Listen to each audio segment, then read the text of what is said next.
Hey, welcome back to the Metropole Grid. My name is Andre. Thanks so much for tuning in. It is a big week for Netrunner. How's everyone doing? And Arco, oh, we gotta get that go down soon. Yo, what's up?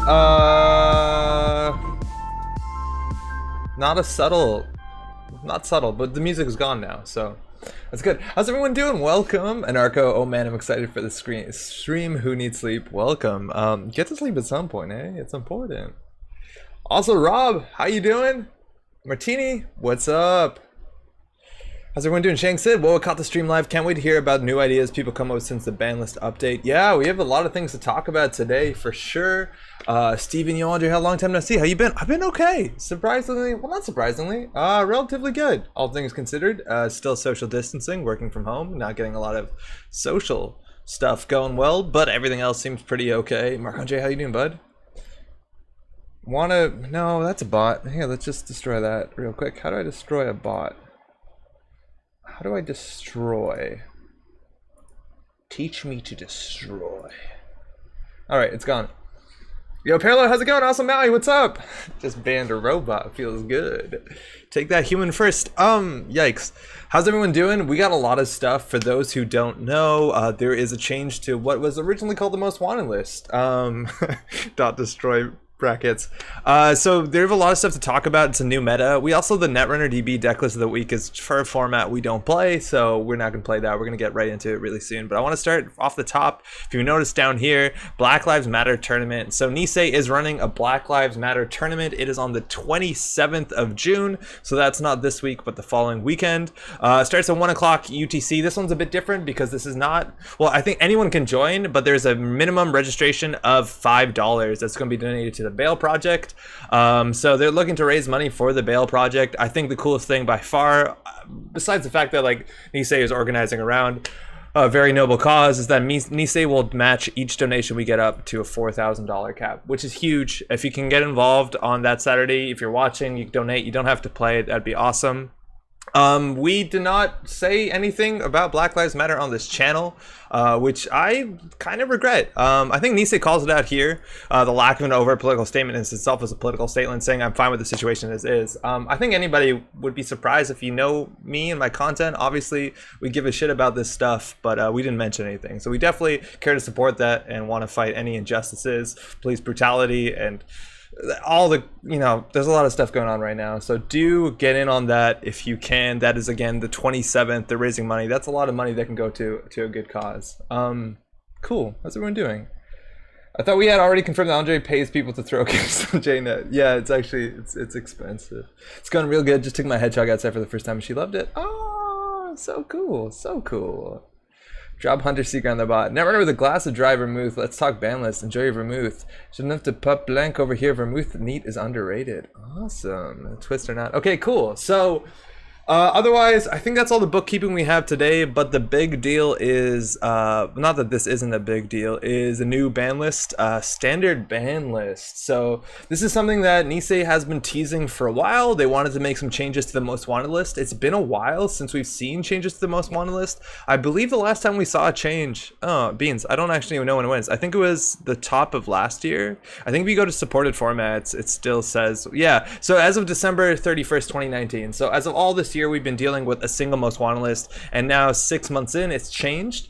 That took a while, and Nisei talks about it in their article. It's hard to do testing. Again, they don't just do abstract ban list changes or most wanted list changes. They do testing, and I'm not very clear whether they just do testing with the current meta or whether they do that also with the cards that they're working on right now. But it took them a while to do that, obviously, because things got a bit goofed up. It's much harder to do play testing in local areas when you have to social distance and stuff like that. So it's been a while. I have no doubt now going forward we'll see more rapid changes to that most wanted list, or it's now called a ban list, surprise, but we'll get into that.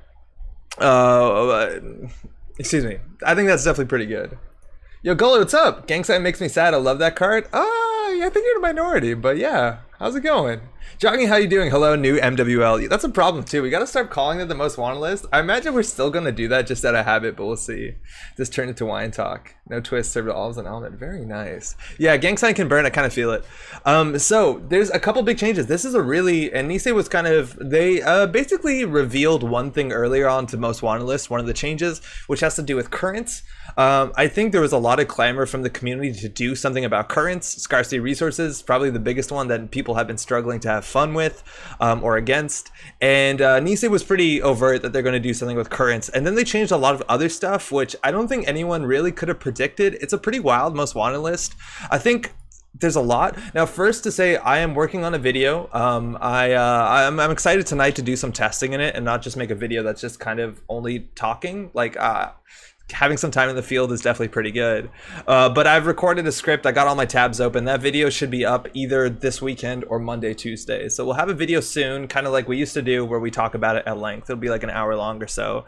But for those who are just tuning in and figuring out what's going on, this is the new standard ban list. And you notice that it's just the word standard ban list. There's no more restricted cards. It's just banned cards. So you don't have to worry about those unicorns in Netrunner DB. Basically, you can build your deck any way you want, spending your influence, however, besides playing any of these cards. And now these cards are all banned, which means they're not playable in the format. So we'll talk about that. Ooh, new ban list just joined. Yeah, Thanos, there's a new ban list. Again, no more restricted cards. And besides what is changing, like that's something I don't think anyone really could have predicted.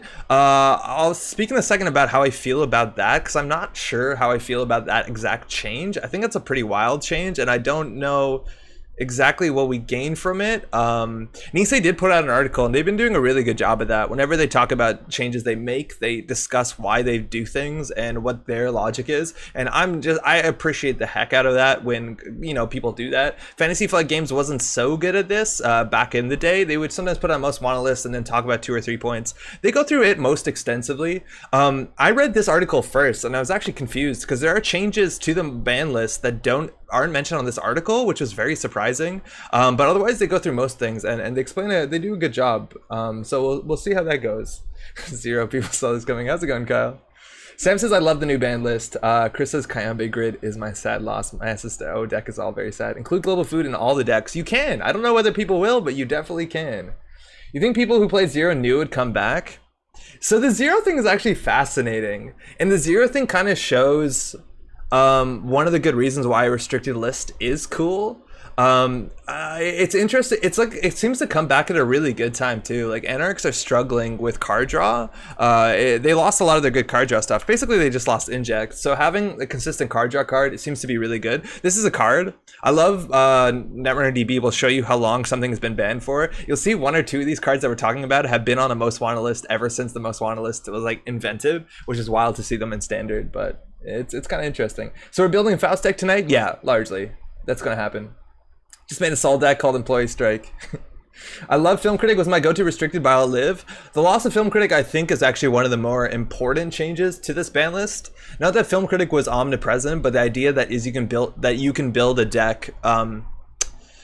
There's just a lot of cards that are really, really good right now and that were just a lot worse with Film Critic around. Specifically, one of them, Obokata Protocol, is now not restricted. So you can see that basically everywhere. And it's a really hard card to interact with without Film Critic. So that's pretty good. Buffer drive for the matter. 0 is wild with the Anacam around. Yeah, so 0, there's a couple weird things you can do with it. I think we need to start talking at the top to get through this because chat, everyone has their own opinions. And like, I'm agreeing with most of the things I hear, but it's just not focused. Andre, I've seen multiple Apex games on GameNET, so new ban list working well. Leopold, how's it going? Yeah, well, honestly, like the new ban list is a pretty big deal for Apex.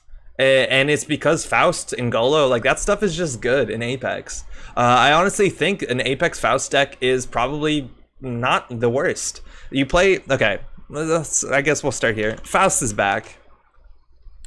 Faust is one of those ones that's been on every single restricted list besides 1.0, if you can see this list down here. It's pretty wild, and the reason why, if you've maybe started playing Netrunner recently, it might not make too much, it might be weird. This card is absurd. It's not very expensive, it takes up very little MU, it's not a lot of influence, and then it's a universal AI breaker, and those are very powerful, because in theory, besides specific AI hate cards, if you play this card down, you're good to go. That's all you need.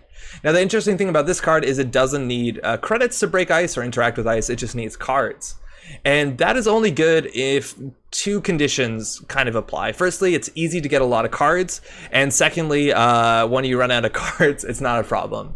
And back in the day when Faust was legal and Faust was omnipresent, it was the best breaker in the game for a really long time. That was the case. You had cards in Anarch like Wildside, which paired even with adjusted chronotype would mean you get 2 free cards a turn. Back then, Anarch also had a lot of card draw options. In Jack, I've had worse. It was very easy to get a full hand of cards, and you could Faust through everything. There's so many reasons why Faust was so good. Also, Faust required not a lot of other support. You don't need to run 2 Black Orchestra, 2 Paperclip, 2 everything. You just run 2 Fausts, and then you can spend all the other deck slots on Ice Destruction, on Multi-Axis, on Data Sucker. There's so many other things you can do with it. Now, Faust is back. Sorry, another big thing about Faust was Levy AR Lab Access, which is, again, a not very high influence card that will let you just reset your deck. And there was decks that ran 2 or 3 of these even, just to be like, oh, I Fausted once through my deck, Fausted twice through my deck, Fausted 3 times through my deck, and they can go the distance. And luckily, neither of these cards exist. The big question to figure out whether Faust gets problematic is, well, there's a couple questions. Firstly, if card draw is good enough. And I think right now Anarchs are struggling for card draw, but there's some pretty good ways to do it. Again, 0 is not entirely card draw. It's kind of more card cycling. You do get a card. There's a bunch of ways to make that better.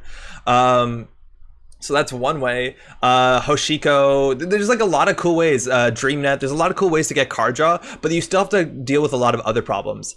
It feels like Faust probably, unless it's a very aggressive deck, won't be able to be your main breaker just because you are going to run out of cards, and there's no very good Levy AR Lab Access substitute in this game outside of the back, which I think Faust Geist actually might be possible. So that's an issue.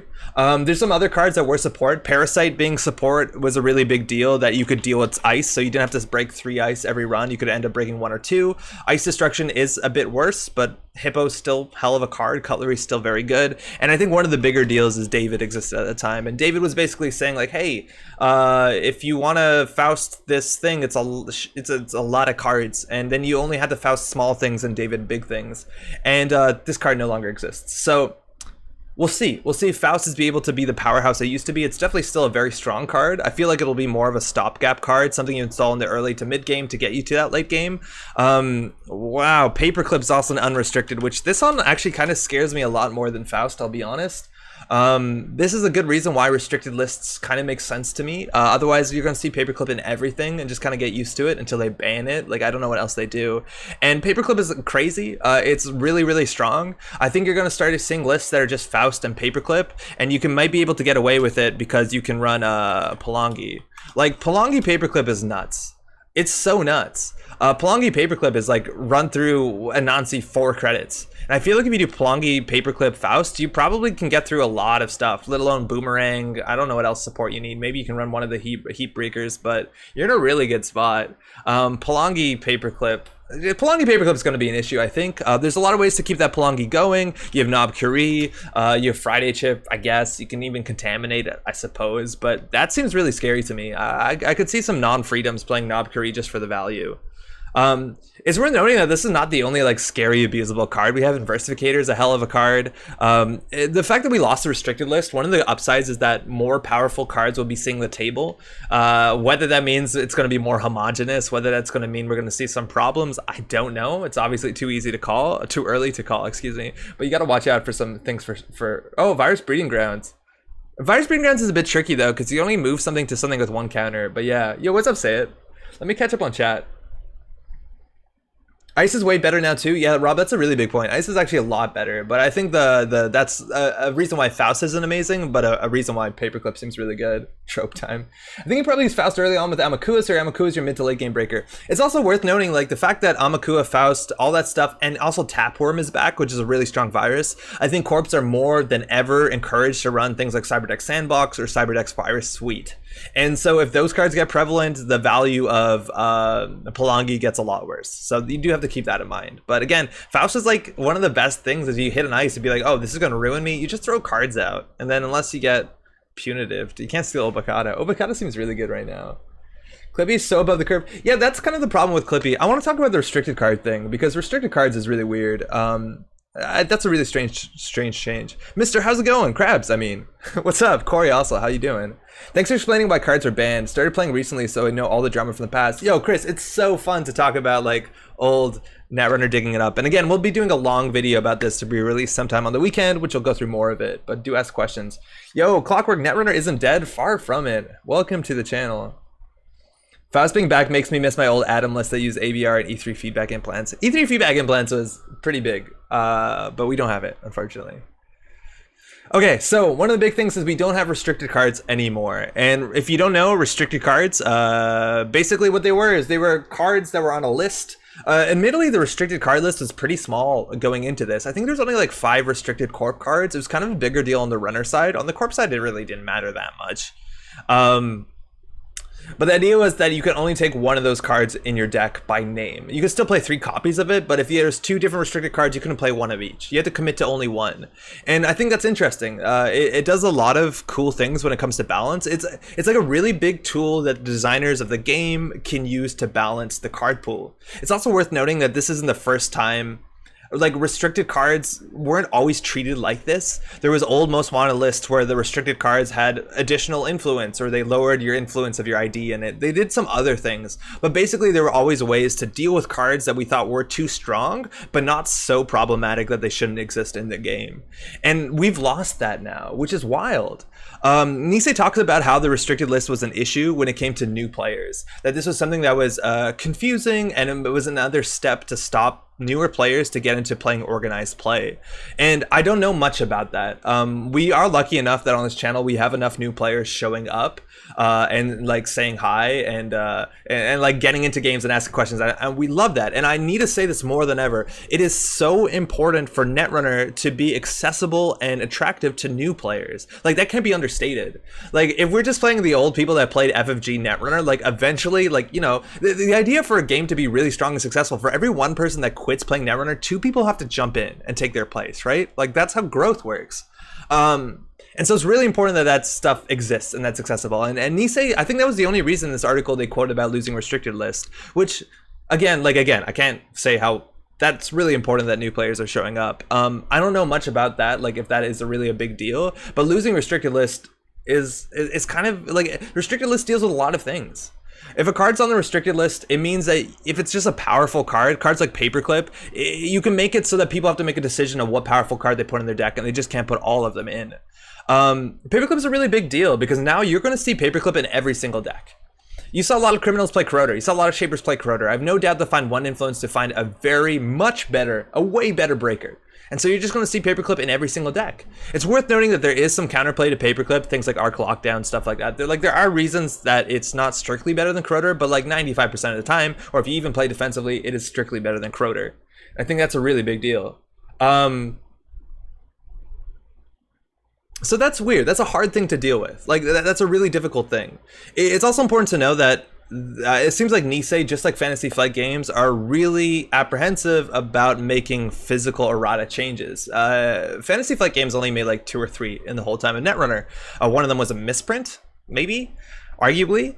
But they don't want to change cards. The idea is, like, if Paperclip is too good, instead of making restricted, do you make it just cost 6 or 5 or something like that, or make it cost 4 influence? It's weird right now because since I think most of this year, Netrunner to me has been a digital card game, just because that's how we've been social distancing. We haven't been playing it in person. I haven't pulled out cards in a long time. So the idea of changing something like that seems really easy, but for a physical card game, it's very, very difficult to do that. And then again, make it accessible to newer players. So that's a bummer. Restricted cards, also another big thing that they can do for balance is they can stop combos from happening. One of the big examples is like Zero and Clan Vengeance. I think we can all agree that we're happy we don't live in a world where both of these cards are playable. And what they did classically is that they just banned Zero and said you can play Clan Vengeance. Now, I think the reason why they did that is because Zero itself is a very good card and was even a lot better back in the day. But Clan Vengeance is not a particularly good card. It existed in like some really niche archetypes. So it was very easy for them just to ban Zero, but not ban this. I think it could have been fine where they restricted either of these. I like the idea where you could restrict Zero and restrict Paperclip. So now it's a choice. Do you want to have a better breaker or this cool draw engine? And I think I like choices like that because it's a way for you to balance the power level of cards. Yeah, I don't know if that's as elegant as I want to say, but I think losing the restricted list loses a lot. Where now the only way that Nisei can address problematic cards or even problematic decks that show up where they abuse a 2-card combo is just to straight up ban one of the cards. And that's like, I don't know, that seems a bit heavy-handed, and I think you're going into more situations where people say like, oh, I like that card and now I can't play it anymore. So that's at least how I feel about it right now. Again, I can't understate getting newer players into the game and engage is like the most important thing and more important than any of that stuff. So if Nisei says this will like lower that barrier, I'm all on board, but at least going into it, that's what I think. I need to catch up on chat, but Helios says print a substitute. That's also a really big deal. Like, eventually, I have no doubt, just like when Shock rotated, they replaced Breach Dome and then Breach Dome got banned, we're going to see another card that does something like that that is less absurd. And I have no doubt we're going to get a new Kakugo at some point from the Nisei team, and I'm excited for that. So while all these things like are going to go, eventually they'll print a version that won't get banned, and that's cool. I think that is cool. But maybe there's other ways to get around that. I don't know. It's surprising. Ed says GFI plus Obokata if there's no restricted list. I don't think actually that's a good agenda suite, because putting 3-pointers with 2-pointers, like, you don't really want to do that. A lot of people just play 3-pointers with 3-pointers. Because of punitive and stuff, like adding food to Obokata decks doesn't change the amount of agendas you lose by. I really don't think the restrictor list for the Corp was that impactful going into this. So I think the runner gets a lot more value from how this is changing. Chris says as a new player, the restricted list wasn't that confusing. Yeah, I imagine like it's not the worst. It's probably not easy though. Medtech is a reason. Oh yeah, yeah. Yeah, MedTech is a reason. You're right. MedTech is a legitimate reason. I would do for MedTech though. Like, you can play MedTech right now. Just do food, and Future Perfect is pretty good right now. All right, let me catch up on chat. Aspiring loser. How do I contact Anemic if I have don't have a Reddit account? That's a good question. I got a lot of comments on that video I haven't answered yet. I had to take some time off away from the channel because of doing this stuff, but I spent the whole weekend on it, and I need some personal time. But they did post an email address during the stream. I'll ask Anemic to see if I can post that contact information again. Oh, they're in Netrunner Discord? Yeah, they're in the Slack as well. I'm not active other than BGG. Okay, cool. Paperclip is going to have an insanely influence on Fractal Diversity. It's the same with Bagalter, where it just kinds every killer. The thing is, like, Bagalter I don't think is anywhere near as strong as Paperclip. Bagalter is also heavily influenced. Bagalter is like 3 or 4. The thing about Bagalter is, like, I wouldn't a 4. There you go. Like, that's already a good start. But at the end of the day, like, if I'm a Shaper, I'm not going to splash Bagalter most of the time. Like, I'm just going to play Nanotech for 1 influence. Heck, even an Anarch, if I had to splash a Fractor, I'd splash an Nanotech usually, I guess? Maybe not, because Ice Destruction's bad with Nanotech. But I don't think Bagalter's anywhere near as strong as Paperclip. Paperclip's just like leagues better than anything else. Ngolo, Paperclip, Bagalter, every deck, every faction. I really doubt that. I also don't think Ngolo is, like, Ngolo isn't going to be as ubiquitous as it could be. Ngolo's an interesting card. Ngolo to me feels a bit like the Faust sort of thing, where it's something you can put down into early to mid game. It's very expensive. Hope you're stim hacking it out, and it'll get you a bit further than you need to go before you can maybe fully set up with your better suite, or maybe this is what you need to support your Amakua.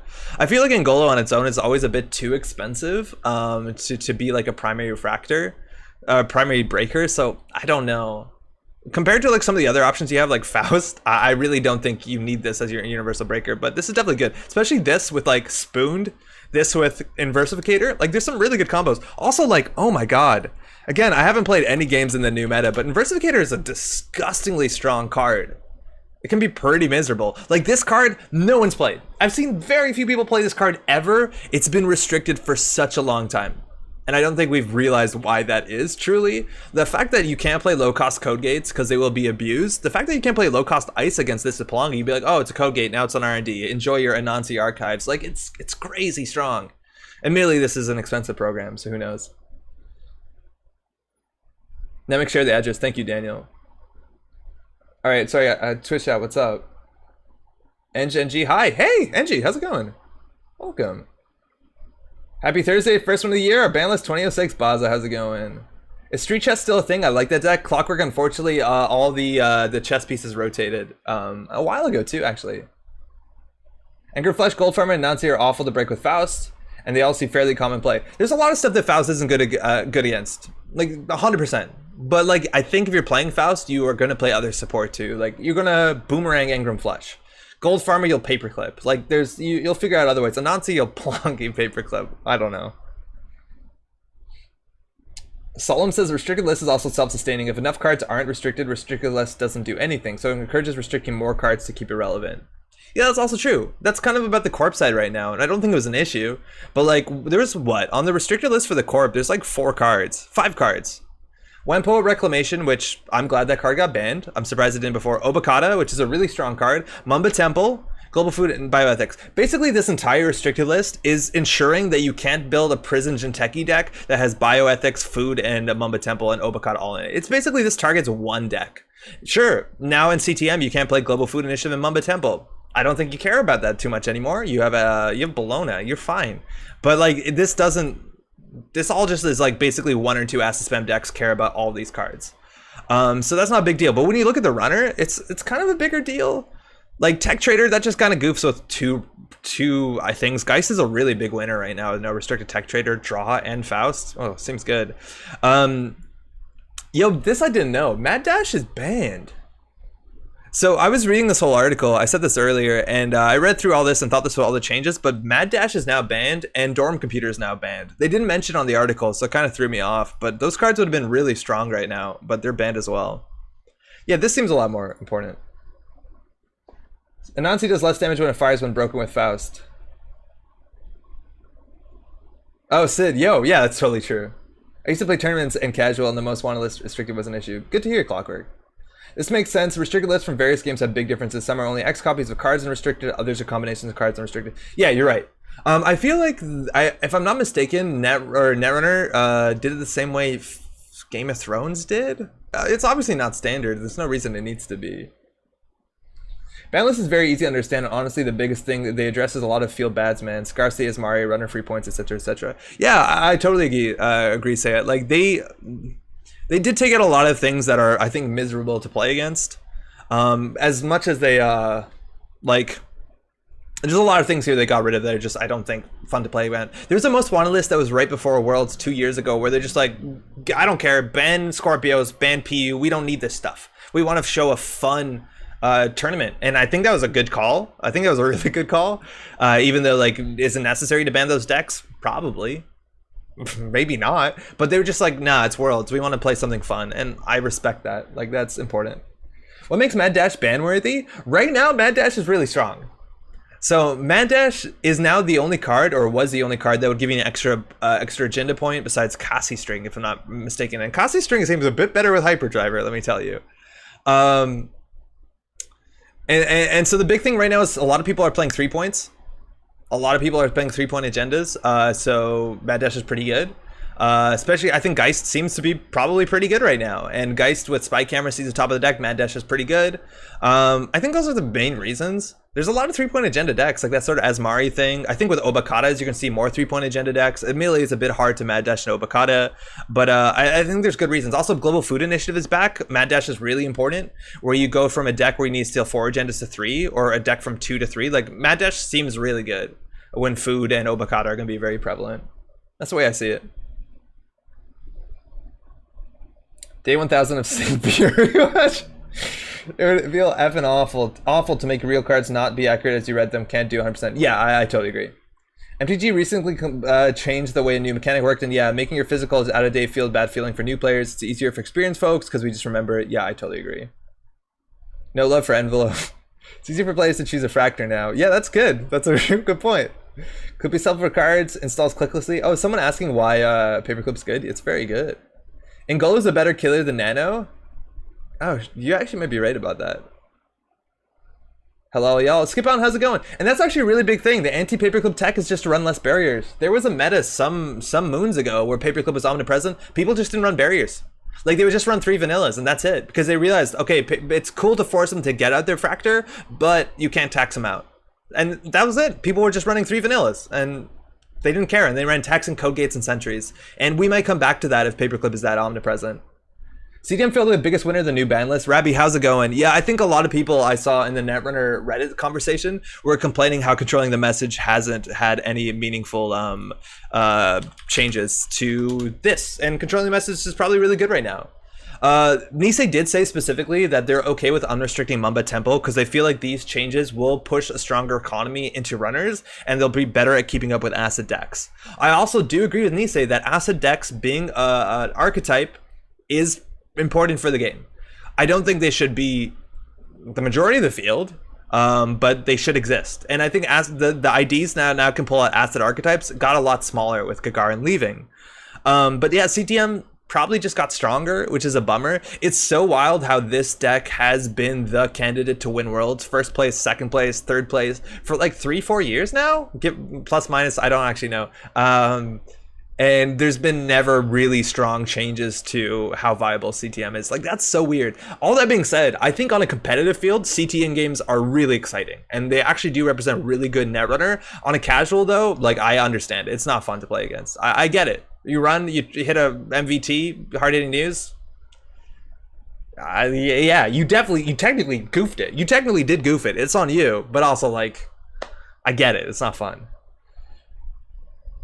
Noto isn't? Oh yeah, notoriety isn't. You're right. Notoriety. Yeah, everyone's yelling notoriety. Yeah, totally. Liberated Cella. Of course, Justin. Of course.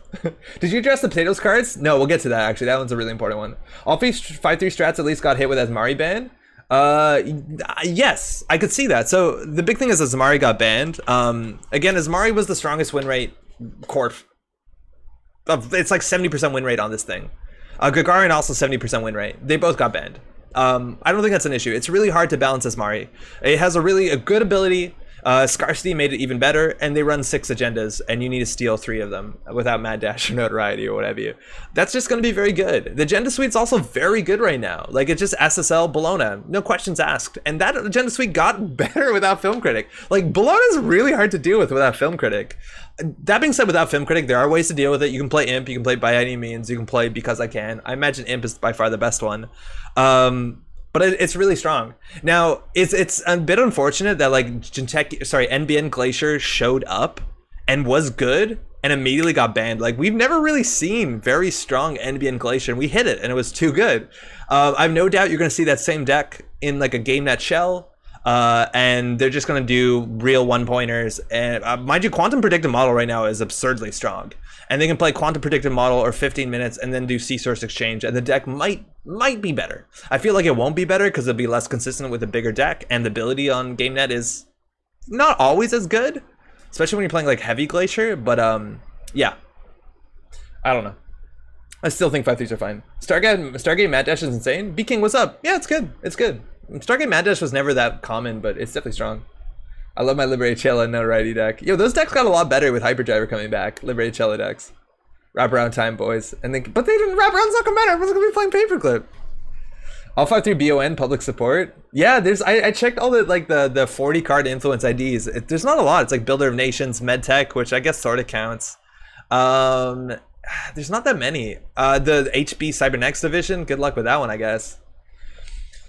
YouTube chat, sorry, it's hard to keep up with both chats. There's a lot of people, and I'm really excited that you're all excited to talk about the changes. TTTLLL says, I hate this new asset spam meta, but I'm happy that Film Critic died and I can now use Paperclip. Wild. Yeah, do you think it's an asset spam meta right now? Robert says, Thrones restricted is the same as Netrunner. For MTG, restricted means max 1 per deck. Thank you. Renee Breen, what's up? Cassie's once per turn, right? Not both Hyperdriver and Nombo? I thought it wasn't. I didn't think Cassie was once a turn. Damn it! Ah! Okay, good point. Thank you. I gotta cut that out of the script. 1x Notoriety made decks has won me many games. I believe it. Like, there's a lot of decks where you get to 6 points. And then it's a struggle. Like, it makes a lot of sense. Also, my Notoriety did get a lot better with a Hyperdriver. I know it's hard, but Hyperdriver is now back. This card was like, it's a good card. It's obviously a very good card. In the early game, you play this and it gives you an extra basically turn to set up. You can Proco 3 times. Like, that's good stuff.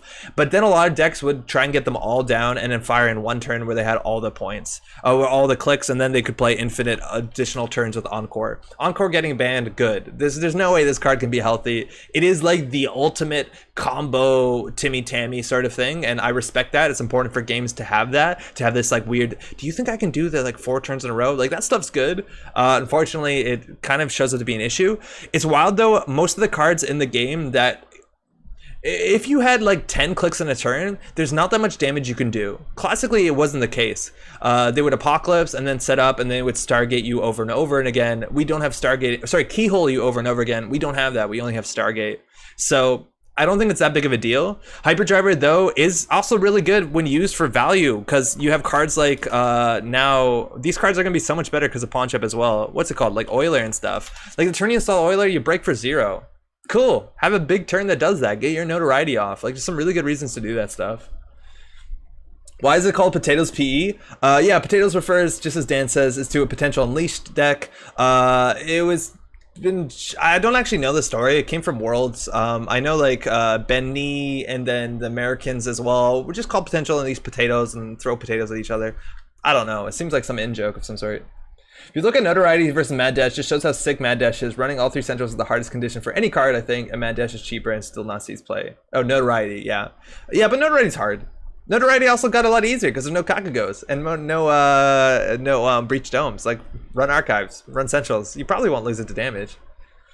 Can you explain what the Potatoes PE deck was trying to do? Okay, so the Potatoes PE deck was probably the best deck in the game, and we were so lucky that it was wildly underrepresented. Let's just search, if we just search Personal Evolution, I think the modern one that was posted is Kenny's? Yeah, so Simon Moon, this is Kenny. All right, so this is an archetype we saw before.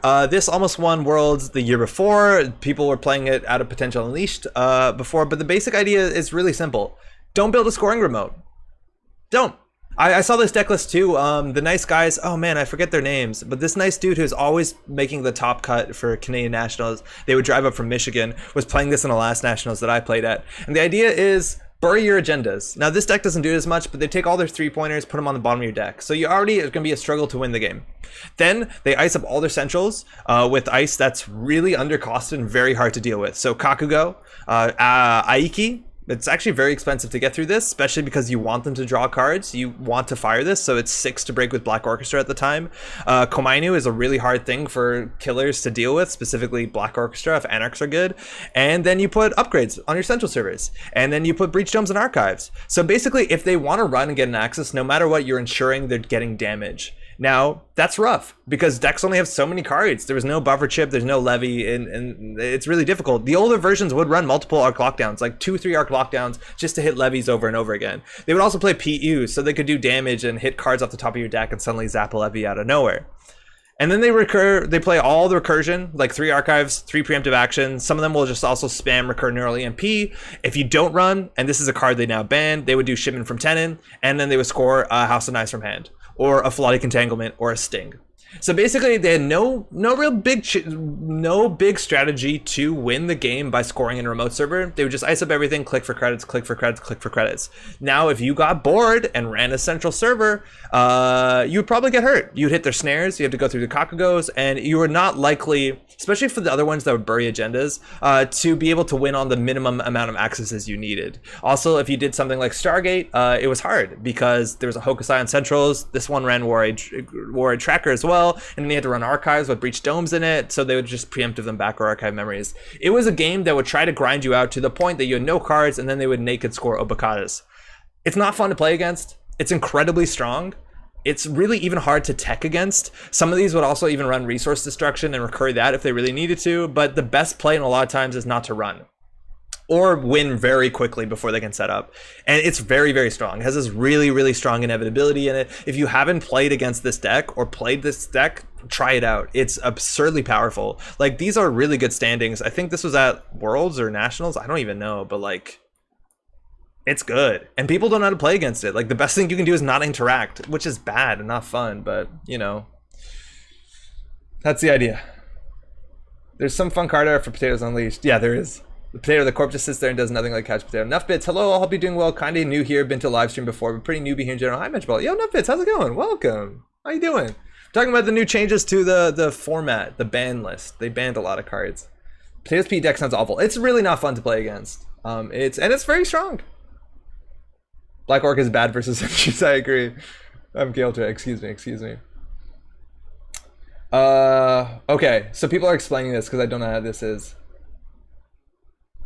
Ooh, there's a lot going on in chat. Hold on. I would have rather seen SSL banned, I think. It's not sad to see Asmari go, but I think they're really strong 5-3s across the board are causing big problems. So that's actually really interesting. 5-3s, classically, 4 years ago, were not played in Netrunner. People didn't play them. The best agenda suite you had back then was global food initiatives and a bunch of 2-point agendas. And that's still a very good agenda suite, and you're probably going to see a fair bit of it. And then we got so many good 5-3s that are either defensive or offensive, like SSL, where no matter what you win. And now 5-3s see a lot of play. 5-3s also got a lot better with better ice, so the remote play got a lot better. We also have NGO front, which enables the 5-3 bluff. It's the best install advanced bluff in the game. Not obviously it won't Junebug someone, but you know it works regardless what happens. It's very, very good, and we're seeing more 5-3s than ever. Now, the big question is whether that's a problem or not. 5-3s are also really good with currents, and now those are gone as well. So maybe it encourages you to play more agendas. I don't know.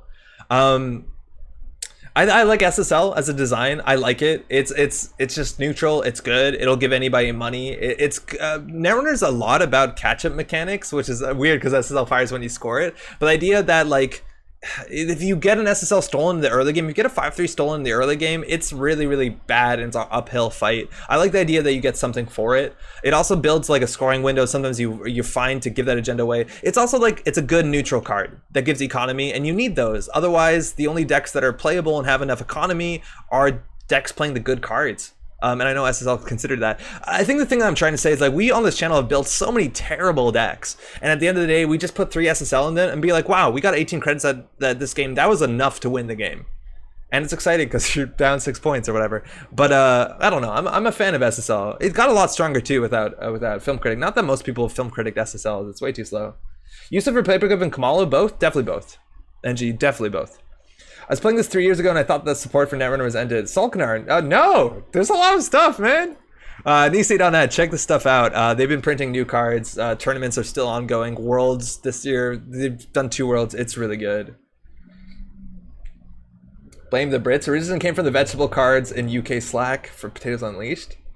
Has the community balanced or made new sets, or how are they approaching it? The game was approaching a click economy state when I ended. Yeah, so Nisei is making new sets. You can see all their cards. You can buy them. You can play digitally on Jinteki.net for free. It's really good. Their new cards have been very strong. Also worth noting, they did ban one of their own cards. That's cool. I'm glad that they did it. I'm glad that they looked at something that they made that they're technically selling and said, you know what, yeah, sorry about that. It's cool that they only goofed up 1 card so far. I don't think that ban was necessary, but I see how that card is not fun to play against, and I see how it's a problem. And I'm glad that they owned up to it. Like, they could have easily been like, no, we're flawless, but they did ban one of their own cards.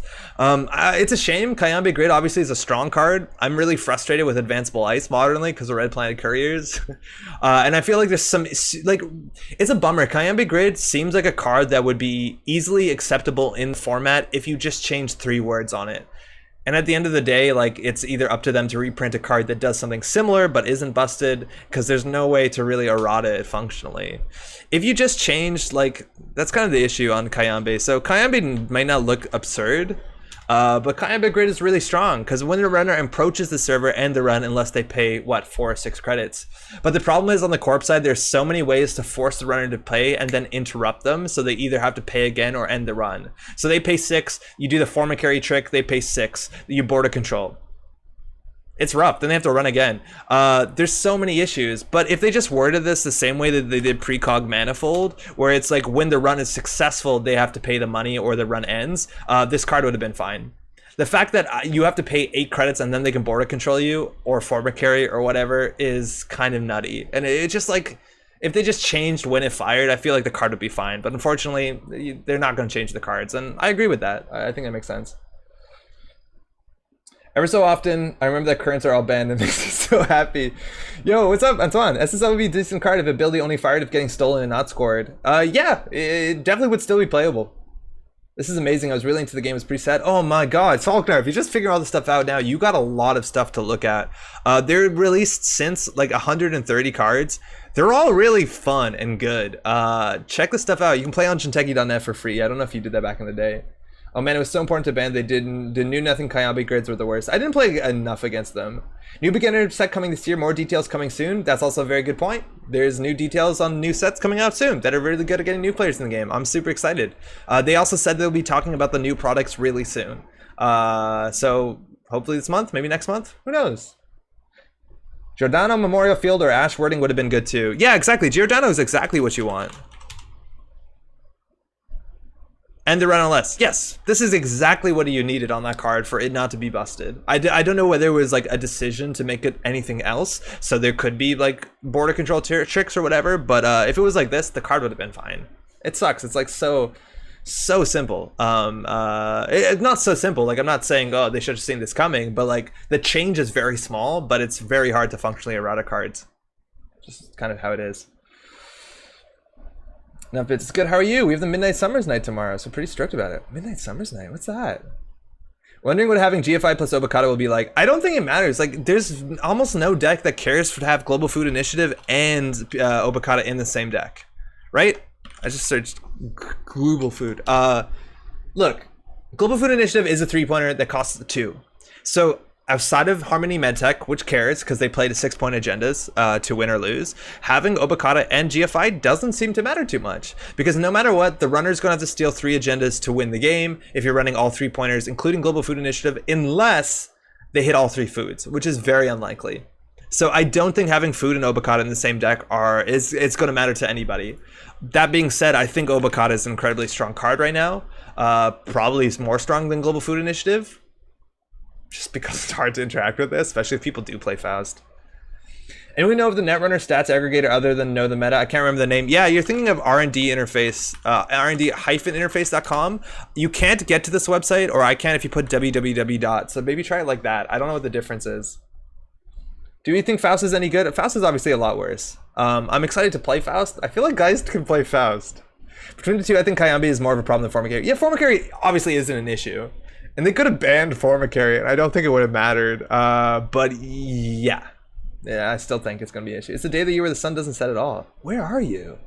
You have to be far north, right? Or really far south? I don't know how the world works. It's flat, right? I spoke with one of the devs, and they said Giordano is problematic because the run is successful but then ends, and it's sort of screwy. Oh, fantastic. Well, what if they made it like Ash, though? Ash is a good way. Ash just says you can't access any other cards. That's fine, but I see what your point. If it's successful but doesn't. On Finland. Oh, cheers. I was 100% Jiteki. I owned the first set ever and moved to a new city and found this as a hobby. Oh, super cool. Also pretty normal to have to pay between 18 and 20 credits just to run, not even break ice. I feel like Wayland is still being pushed like it's 2016 and not that the faction has been busted for 2+ years. Yeah, Wayland is pretty good right now. I think Argus is probably one of the best decks right now. Not that it secretly hasn't been for a long time. I don't even know if that was a secret. Like that deck is one of the highest per represented win rate decks. Now it's really hard to talk about what we think is going to be good or not because obviously the meta needs to settle. Once people start playing Imp and everything, ooh, or Whistleblower, who knows? I think Whistleblower is probably not going to see play. You could be surprised if everyone plays Obokata. For what it's worth, www isn't actually used for what it was originally created anymore and can largely be ignored in the modern internet meta. Paul, how's it going? I don't type www in anymore, but when I do something like this and I just like change the URL, it doesn't work. I don't know why it doesn't work though. Are they making plans for more decks from the Sunday cards? Oh yeah, for the Nemic cards. Right now, not yet. Just because there's so much other stuff going on with the ban list. I have no doubt everybody wants to see what's coming up with that. But I did say we would share our deck lists. People have been asking in the comments, so we'll share those deck lists. If anyone's played the Nemic cards, I'd love to hear what your thoughts on them are. GFI, Obokata, Mushin, Polana with Gene Splice is my idea, or Mushin Medtech. But why do you need GFI in there? Chrono plus Complete Image got a lot more annoying with bioethics.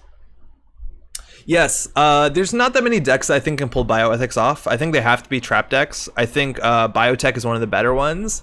I don't know if you can splash it out of faction. Like that stuff is good. For what it's worth, Chronos got a lot worse without Kakugo. But like the fact that Film Critic doesn't exist anymore. Oh, that's the wrong Chronos. The fact that Global Food Initiative doesn't work anymore, like just play Obokata Complete Image. Like Obokata Complete Image seems incredibly strong. Like everyone's gonna get Complete Imaged now. It's really easy to Complete Image people. My agenda, my 2 agenda versus your 3 agendas, or Miracle Time, your 4 agenda, and you ran punitive on the side as an alt win con. I'm not sure I follow.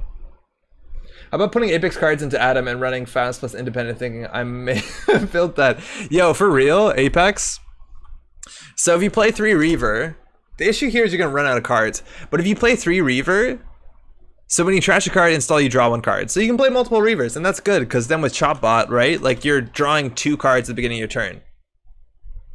You can draw 4 cards at the beginning of your turn. Now you can play Faust. That's good.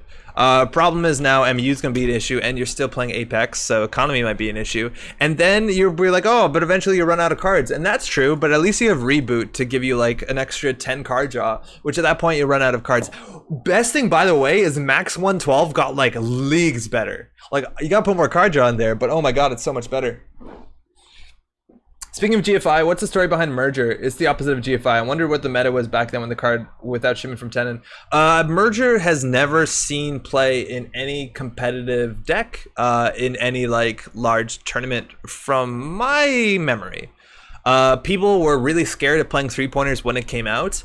Fast advanced decks back then didn't need this card that often. Like, I think at the time that this came out, they still had Beal Astro. Like, that was still fine, and that's definitely good enough. So Merger was never ever played. Now some people play it in like we have a person in our meta who plays it in a like just a very aggressive, very fast advance what's it called outfit, and I've lost to that a fair few times on stream. But that's largely it.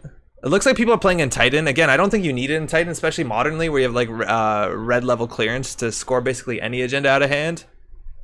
I don't know.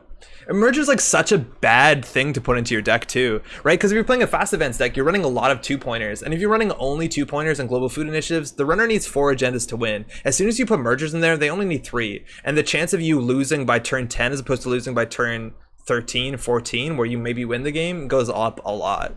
Like, you got to think of your agenda suite always when it comes to how many agendas the runner has to steal or how you have to score. Having another 2-pointer, or yeah, I don't know. So it's not great. Just in the future, yeah. We'll definitely think about it. The real exciting is the comeback of Zero. Yo, Zero's wild. Zero's really interesting. I honestly don't know how this is gonna act.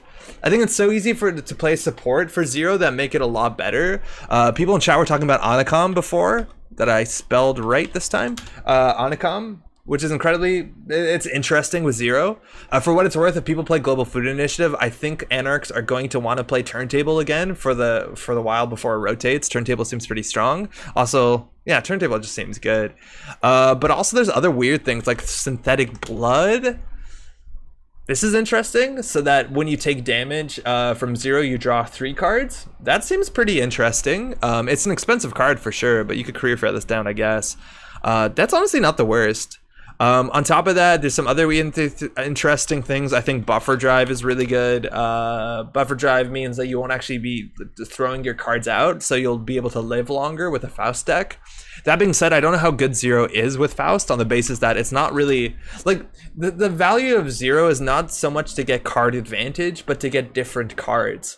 Because you're throwing out 1 card to draw 2 cards. So in terms of how many cards you have in your hand, you could have just drawn 1. You do get a credit at the same time. That can't be understated. But it's more for card diversity than it is like just having more stuff in hand. That being said, if it hits an I've had worse, which you could in theory engineer if you want to play what's it called?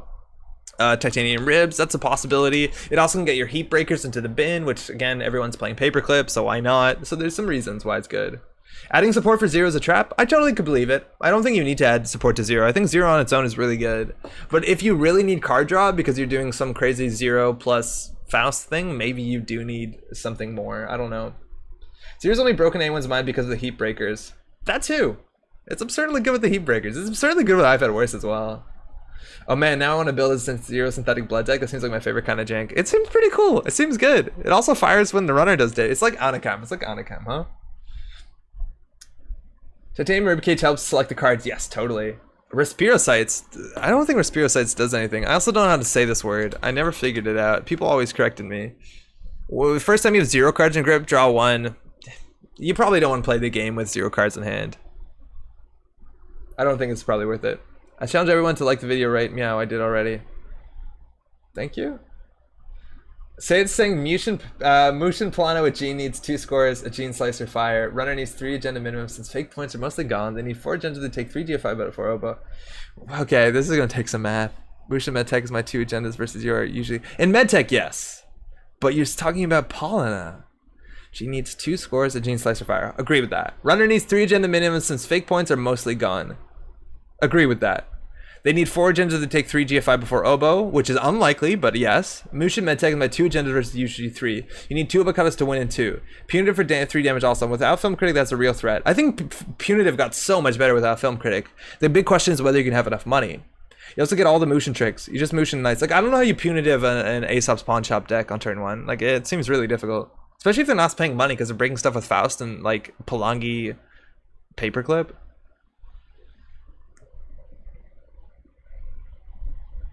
If anything's broken this ban list, it's 0? Really? You think so? I don't think 0 is broken at all. Just a really good card. Remember Corp 1 rate was over 60% before the ban rate. Yeah, Corps were very good before the ban rate. So like runners need some support. Anakam feels a bit too cute since you have to run a lot of events. The thing with Anakam though is like Anakam is just a good card. And like it's not that Anarchs are, specifically Anarchs are in a short, they have a lot of good consoles. And 3 influence is a lot. Maybe you need the MU as well, but like this is just a fine console as it is. Like you're running a lot of events anyways.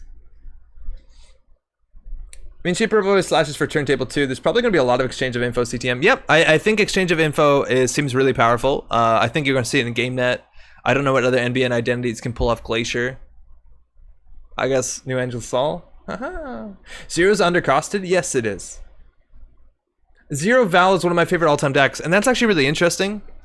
Again, Anarchs are struggling with card draw, and so that's why Hoshiko seems very powerful, and she is. She definitely is. But the question is whether you have 0 to ensure that you can get through your deck a bit quicker. Does that mean that you're more likely to play Val? That's a big question. Synthetic Blood Anacom zeroing, I've Edwards, Jackbuck. Is Anacom better than just Paragon? It depends on the deck and what you're doing. They obviously, like, they're both good, but Paragon doesn't draw. So it doesn't do what we're trying to set out to do, but Paragon's really good. Moment silent for New Angel Sol, the new worst ID in the game. Yeah, it's now a blank ID. That's a bummer. Whatever. We got something new. Yo, Xyla Numer, 14. Any thoughts on labor rights given the new ban list? It's weird. So labor rights actually does a lot of things.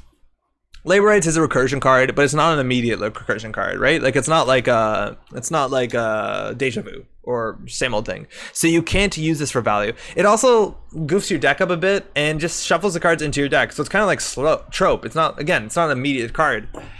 So labor rights is good in largely 2 cases. Firstly, we saw labor rights show up as a one of in criminal lists, for example, just because criminal lists were susceptible to damage. If a criminal lost their decoder, they couldn't get back. It's hard to play simulchip, and I think that's a big thing. Again, Tapworm is also a really big deal we need to talk about. But the fact that if they lost their decoder, they don't want to lose the game. So some decks back in the time where they could would play a single labor rights just to get the decoder back into the game. It's also useful because in the late game or mid to late game, you could be like, okay, put 3 diversions back or put 3 bravado back or whatever you need, and then you just have a slightly better late game. So even if you didn't lose a breaker, it wasn't the worst card. And I think that's fine and that's healthy. I think the big time that we saw labor rates be unhealthy was with like max decks. Let's see if we can find them because this max deck got a lot better also because Angolo is backed. So these original were called like knifed decks. I'm just going to search knifed and max. I know the newer versions were doing this with Angolo and Spooned, which is reckon what we're going to what's going to happen. But basically they would get to the end of their deck. So when they play labor rights, they would just... I guess we have to play labors in here. They would just basically make their deck. You can invent your deck to be the 3 cards you want them to be. Please stop. Dang it. I miss account siphon? Oh, I don't. I really don't. That makes that diversion of funds isn't that good, is it? So this is Stabby Fox. So this is Nemanaya. This is Chris Dyer. I'm pretty sure. I always goof the names up. I think that's Chris. And the idea is that once you get to the end of your deck, you could just labor rights, and this deck ran 3 of it, and then your deck could just be like 3 knifed. And knifed is so good when everything is a barrier when you land. So things like that could still be an issue. Things like deck out. I feel like labor rights has a chance of spamming, you know, building a mill deck. And they talked about a mill deck being problematic, but you could labor right back Fisk investment seminars over and over again. And that could be really strong. Like there's a lot of things you can do, but the thing is like these are like build around combo decks. I feel like Labor Rights just on its own to be played in the mid game as a recursion card doesn't seem incredibly strong, but in situations that you can build something that could be abusive, I believe it. Stabby Max, thank you. Cybernex Division is worse than a blank 15 MBN ID. That's definitely true.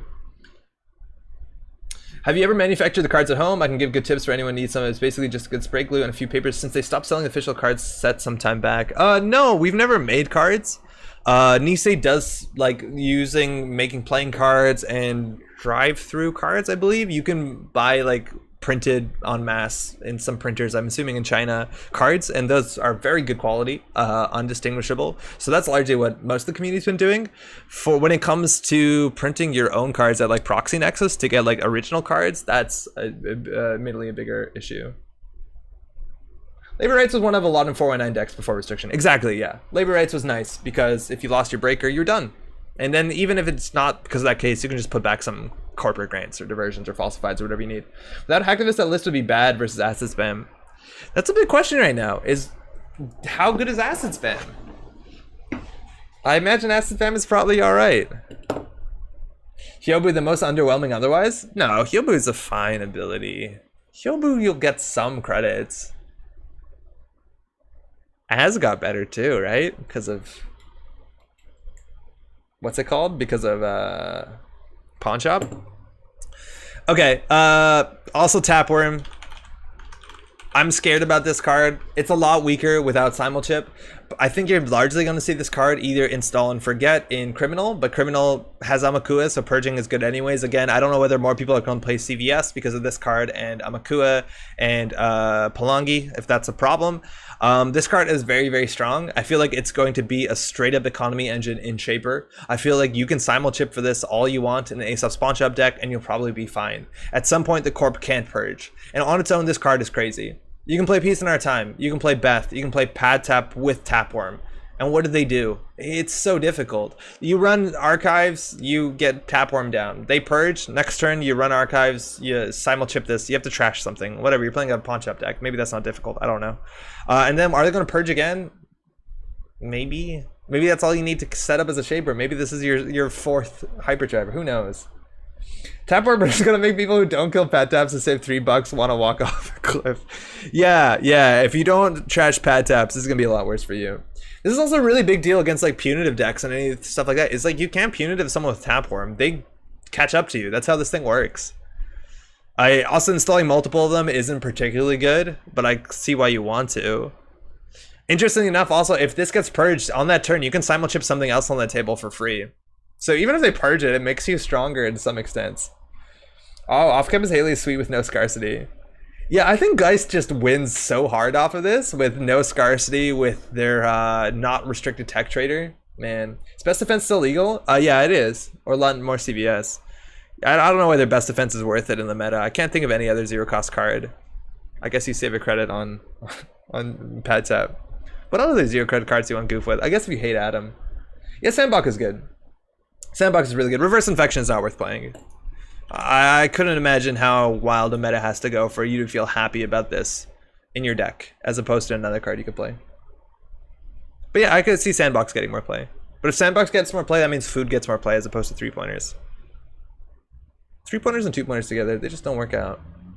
Alright, we gotta build something. So has anybody played on GameNET in the last, like, firstly, I don't know, are people just playing this format on GameNET? Or are people playing old stuff? There's a lot of people playing. That's a much better than number than usual, which is really cool. I think obviously having ooh, it's all private. Oh no, people are testing. People are secretly testing. All right, we gotta build something. You name your game ban list. Lots playing it. Okay, fantastic. I'm not surprised. I imagine all these privates are people just testing the ban list. Been 3 years for me. Hey. Just put new ban list. Perfect. Mark, I don't know if I've said hi. Playing casual, marking it as ban list. Okay, super cool. What have you played against? Like, what looks good? What are you worried about? Like, what do you think are the issues that you need to address? I feel like you need to address Quantum Kitty. You need to address Obakata. You need to address Acid Spam. You need to address Punitive Counter-Strike. in Asa's just stronger as ever. I don't know whether Asa needs Mamba Temple, but Asa seems incredible. Argus, yeah, I believe it. Big asset spam. There's a Cobra link. Kyle, what's that for? Argus? Ooh. Top 2 cores for me, CTM and Rude outfit. Lots of RP. Damn, that's no fun. Playing casual and marking his best. Excuse me. Runners need to beat Asa. Yeah, Asa seems really strong. Asa won Worlds. I don't think people respect how strong Asa is. This is Activist Tournament. Is this tonight? When was this? Apparently is finished. So we can look at this. Oh my god, is a red at top. So do you know the Hacktivist Tournament is playing the new ban list, right? Build diaper. Corbin needs to beat Rizeki. Oh, good luck, my friends. Feels bad I knew everything before I quit. Now I know nothing. Oh, Sol Kanar. It'll come back soon. Don't worry. Hacktivist was Tuesday. It was the ban list. Okay. So having a tournament a day after the ban list announced obviously isn't representative of the meta. Nothing's settled, but it gives you some idea of what people are playing. You're seeing a lot of Hoshiko. Are they playing Faust? Probably. Paulina, RP, controlling the message. So look at this. Outfit, Argus outfit. Great. Paulina, RP, CTM, RP, Sports Metal, Harmony, Medtech. Hey, Asa, Wayland, Outfit, Sports Metal. A lot of these are assets. Only one shaper in bottom 3. Yeah, I'm surprised about that. Paulina felt okay. Tell me more. There's a lot of really strong people playing in this tournament as well. If you're on this tournament list, I mean you. Directly. Whiteblade was on the Hoshiko list I posted on NRDB. I thought the list he posted on NRDB was some sort of joke.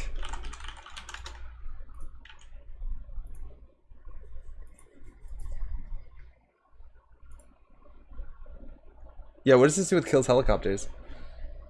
It's playing against the Harmony Medtech is punitive. Nice. Yeah, let's say it's. Or was it say it's? No. It's no joke. I thought it was a joke. Oh, it's a boomerang deck. How do you play Zero in Apocalypse? It didn't look too closely. Standing 0-6 definitely overmatched. Oof, bummer. I hope you had fun at least. Rob, stop playing Ep and Apoc. Wayland in top 3, Wet 9 and O. Yeah. Oh, Brandon, how's it going? I didn't put that together, man. How you doing, dude? Rob hates helicopters now. It's a whole thing. Just click 0. Okay. Seems good. So this is nothing new. It plays 3 labor rights, which is really good. Apocalypse without DDoS. Mind you, I like the DDoS got banned. I don't mind it whatsoever. I thought Apocalypse list will be worse. Apocalypse seems really good at people playing assets. This deck doesn't look spicy enough for us to play on the stream. We need Apoc more than ever. Oh, that's a bummer. I've been playing a Hoshiko deck in the new ban era, but just the Heat Breakers and no Faust, using Bravado. That seems like good stuff. Has that changed since the ban list, though?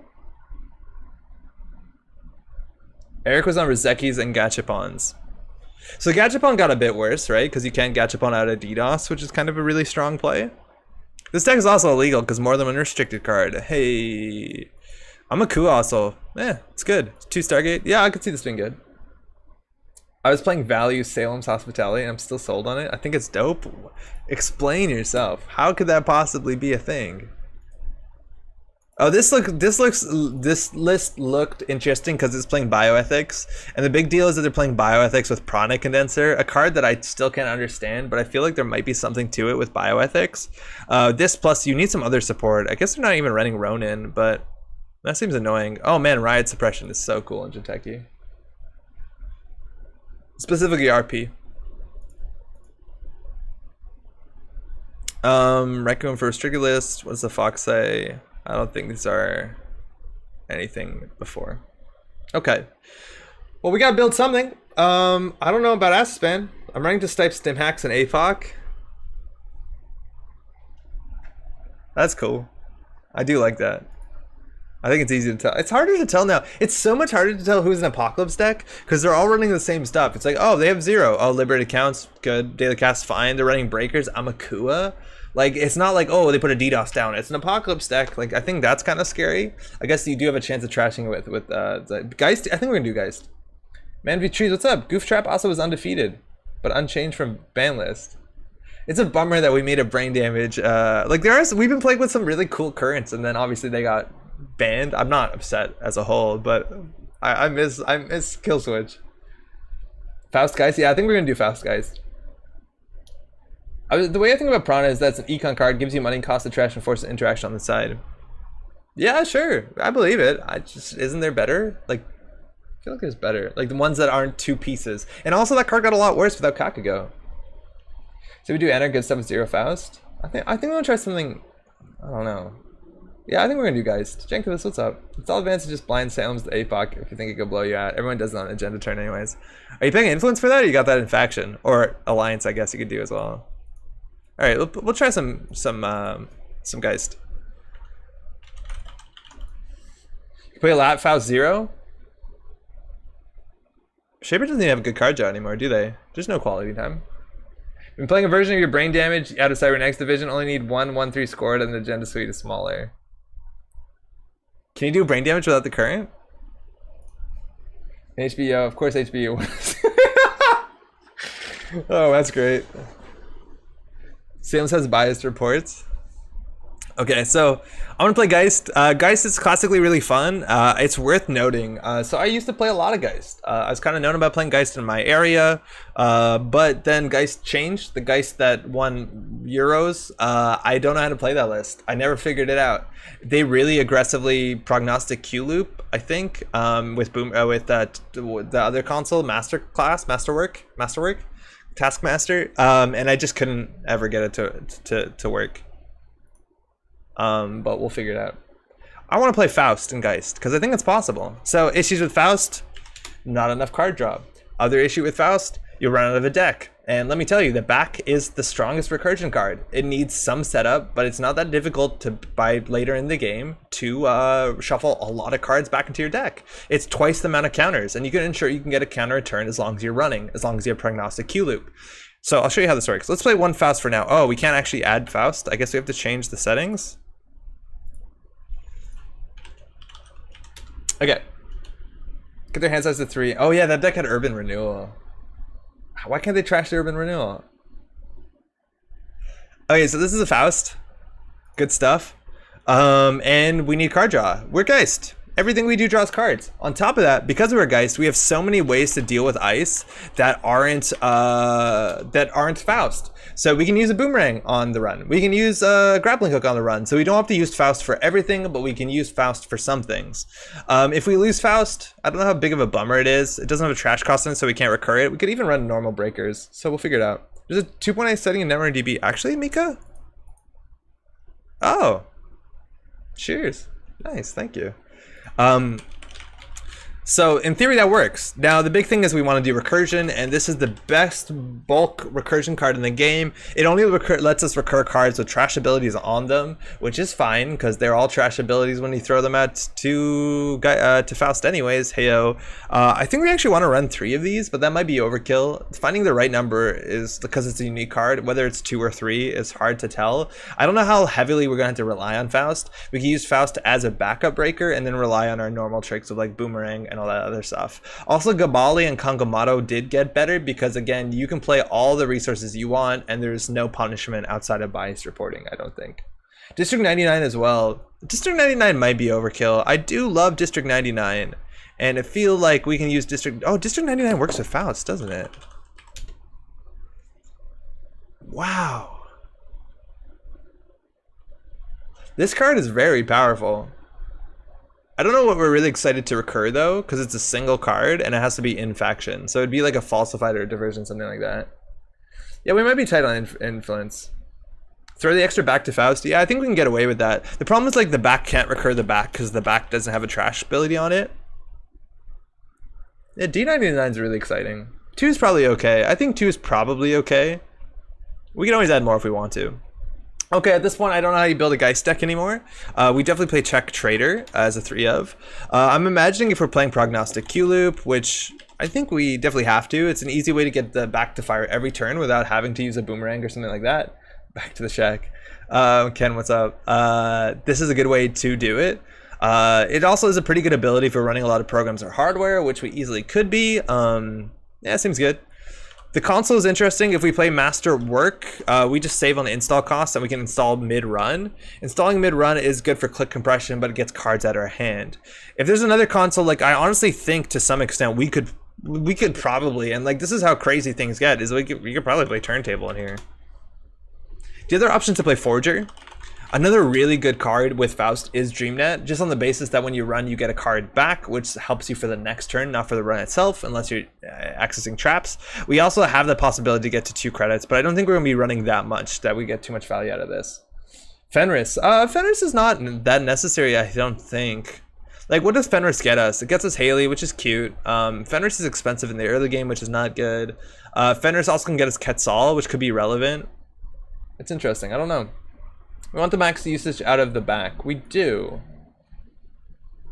Buffer drive? I don't think we need buffer drive. We'll have enough recursion with the back. See, this is the other nice thing about Faust. Having extras of dead cards isn't so bad because it's all fast food, totally. If you're doing Gen Game Spend, it better be for whatever. I don't think we need buffer drive. I really don't think so. Like, we don't care. Let's just trash everything. Textures out fast. It's not for the recursion. 3 Gabali, 1 Congo, Fenris. Okay, hold on. So, Tech Trader, if we're doing a lot of things, like we also do Tech Writer, Technical Writer, excuse me, which is pretty good. I think you need this if you're doing an aggressive prognostic Q loop and masterwork engine. I just never got this down. It always felt so clumsy, but at least we won't have to worry about scarcity, which is good.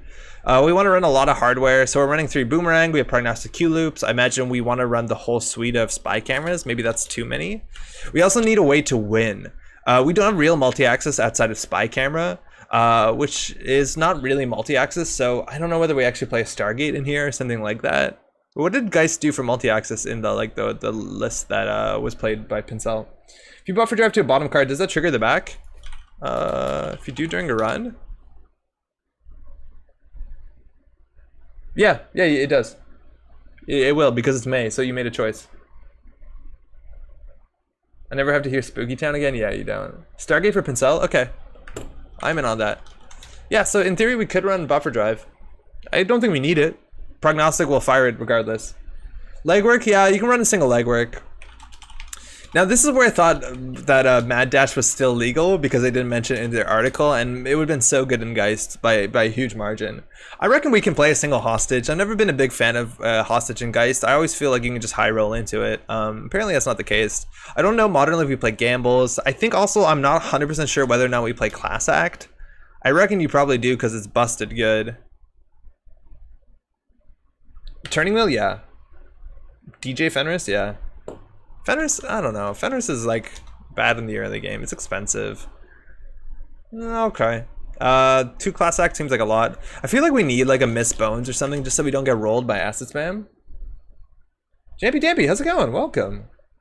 DJ Fenris. Gabali, yeah, we could do the Gabali Kangamato thing. First we want to get, because we want to play more programs and hardware with if we're playing Prog Q, we want to play what's it called? Grappling Hook?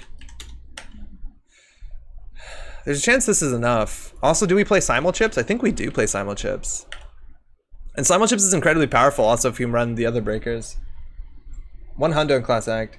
Found you on YouTube. Nice to catch live stream. Hey, welcome. Tapworm? Oh, that's an interesting idea. That's a really interesting idea. That might be better than Pad Tap. Needs burst econ like Gamble and Bravado so you can contest Rushy Corps. I feel like maybe Bravado, but generally Geist decks weren't running Gamble, unless I'm mistaken. It's been a while. Yeah, this seems fun. We also have simul chips, so we can in theory like use a grappling hook and bring back the you run a central grappling hook and then simul chip back in the Tapworm. Your Stargate might not have MU. Yeah, we still don't have a console yet. We still don't have a console, so we need to think about that. Pad Tap or Tapworm? Why not both? Slots, but you're right, we definitely could both. Pad Tap 3x, okay, this is crazy now. We're playing too many. We're tapping everything. Masterwork is good. Yeah, Masterwork seems really good. Oh, Masterwork lets you draw. That's the most important thing. Yeah, okay, that seems really important. It cycles cards. I feel like this is a 3 of. I want to see Pincel's list because I think you need to get that down early. Pincel's list I never played aggressively enough when it was the deck list of the week. You really have to set up aggressively. Doesn't Masterwork also trigger the back? Yes, it does. But if we run, it already triggers off of prognostic Q loop, so it shouldn't matter too much. Yeah, you see the running breakers. Chumps. Bravado Diversion 2 hostage. Okay. We can change the legwork into a turning wheel. Diversion also slows them down in the early game. We have a lot of influence spent over. They did simul chip Gabali. Oh, Street Peddler is pretty good too. Street Peddler's bad though with Faust. We need Cabal, yeah, I think so. Sure Gamble's a good card, yeah, but I don't think you need it in this deck. I really don't think you need it. What were they doing? They were doing 3-3-3-2-6. Oh, we actually perfectly rebuilt that. They're playing way fewer resources. They have 3 Grappling Hook, Stargate. We're only on Faust. So in theory, we're hosed by anything. Oh, we're not hosed. We just have to get through it. Like, yeah, we Grappling Hook. Yeah, we're fine. We're fine. Paul up is okay. More Faust. I think we want to spend one more influence, so we want to cut cards. I feel like we can get rid of the pad taps. And we have one more influence. I want to do something spicy. They were doing Tech Trader and Tech Writer, yeah. So they didn't do pad taps. I'll go down to 2. I really don't think you need a Fenris. We can do something else here. I think Turning Wheel is bad in this. I think you might be right. Like, we don't run that often for Turning Wheel. Like, we're not good at bouncing off centrals. Like, Faust is a bit... Yeah, I'd buy that. Buffer Drive, I think Buffer Drive is just a slow tempo card. It doesn't do enough for us. We have 2 backs. We're not worried about recursion. Also, the Buffer Drive is it puts on the bottom of your deck, right? That's not that bad. Hunting Grounds? Oh yeah, Hunting Grounds seems good. Wheel Spy Cam? Wheel's good actually for like end the runs. I do like Hunting Grounds. Sports Hopper like is really good with Faust. I think there's a chance that our list needs to have more mid-run card draw, so I could believe I would actually believe the Hunting Grounds. Maybe the Class Act. They don't run Class Act. They don't run Class Act. That's wild. I do like a Hunting Grounds. Special order for Faust. Yeah, I guess so, right?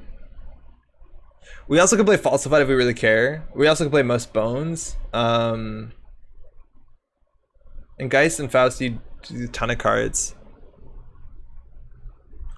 Okay, chat. We'll try Buffer Drive. It's a good install with Technical Writer. All right, so let's cut 2 cards here. Pad Tap's good against Asset Spam, I suppose. Tech Trader at the back. Maybe we can do this without the Class Act. It's gonna be annoying. Triggers Masterwork too? Wait, what does? What's the Bravado for? Just some money. I don't know. Seems like money. I'm gonna just believe Pincel on it. That's good. Yeah, Miss Bones seems fair. But we're at too many cards. We could cut a Bravado and play Miss Bones. 3 Worm? Okay. Alright, that seems good. Hopefully that's better. Like your first deck with a new list doesn't include Paperclip. How about we have influence? Let's put Paperclip in it. No. This is fine. This seems fine. We always could cut a Bravado and play Miss Bones. Like this card's really bad against Asset Spam, and then we could play something that isn't bad. Let's try and like, nah, we'll try here. Faust Geist. Goust. Print screen in case it crashes, and let's try and play a game. 2 Masterwork would be enough. I think Chenchling, how's it going? It seems so core to this deck because it draws you through your deck and it reduces the install cost of hardware, and we have a lot of expensive hardware. Not entirely true. I feel like this deck could easily play Sports Hopper just on the basis that we're running Faust, and I don't think we're I'm not sure how many cards we're gonna have in our hand. Street Peddler is also like one of those, like anything like Street Peddler that you can fire mid-run is really important. So that's why I think the Sports Hopper is probably a better hit than the Buffer Drive, I'll be honest. Yeah, I think that it's probably for a bit. Oh, they're also running 3 Prognostic.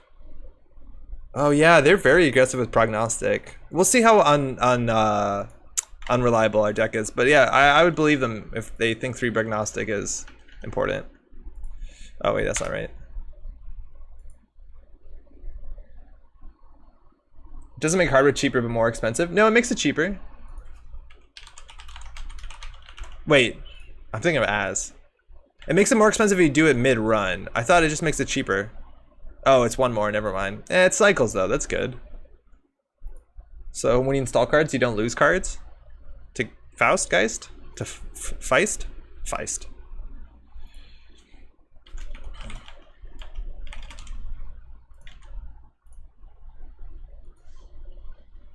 So this is also kind of like David, right? Like we have Grappling Hook Gabali for the big ice, we have Faust for the small ice, we have no ice destruction, which I don't know actually how we get that in that ban list, but we could. No, we probably can't. Feisty. Does everybody outside of Canada know who Feist is? A musician? Pretty sure she's Canadian. And it's hard to tell what in Canada gets out of Canada. June award-winning Feist. Well, you see? Oh, it has casual format, thank you. Kyle is Canadian, so Kyle knows Feist. Thank you, that's huge. Yeah, we had to hit casual, that's why our deck wasn't showing up. Never heard of Feist? Some of her singles are good, I don't know enough. Feist was good. Oh, cool. She had one major single in the USA. It's the one where she was counting, right? Like, that shows up in Target commercials. That's how you know you made it.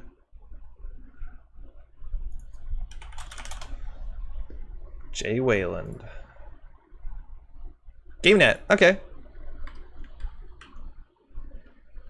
All right, opening hand. Don't have a tech trader, so we mulligan it. Hey, how's it going? Not too bad. No, you'll be not too bad yourself. We're gonna mulligan this. Now this deck had flavor? That's probably gonna be fun.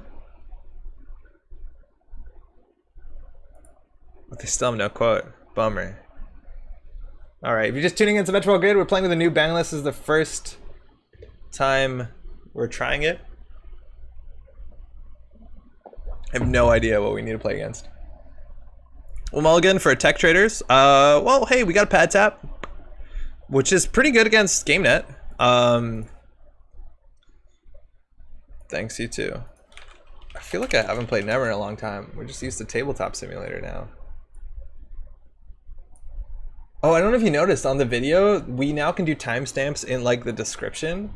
Oh, we're not running Forger, so we're actually kind of weak to C-Source, which this deck might be on. So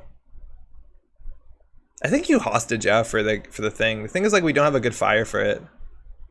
So I think we could just do everything else. Yeah, we'll just do everything else. Like, we'll do Technical Writer, install a pad tap, install Spy Camera, install Masterwork in the other order. This draws a card too. Okay.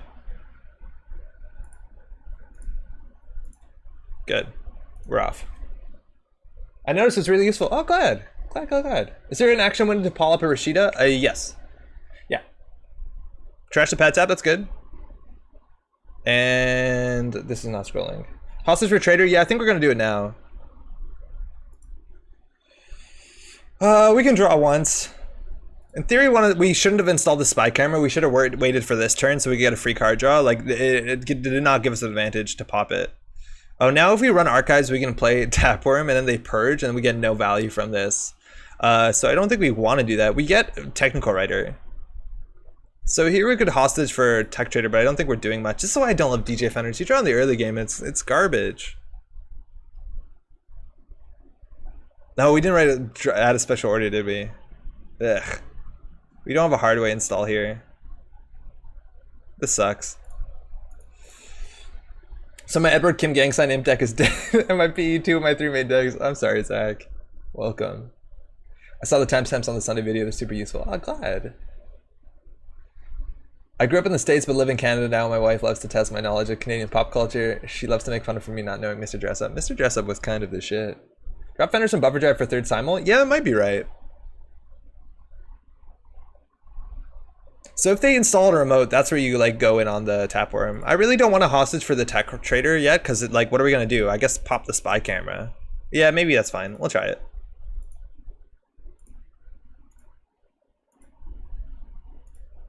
It's the all-seeing eye.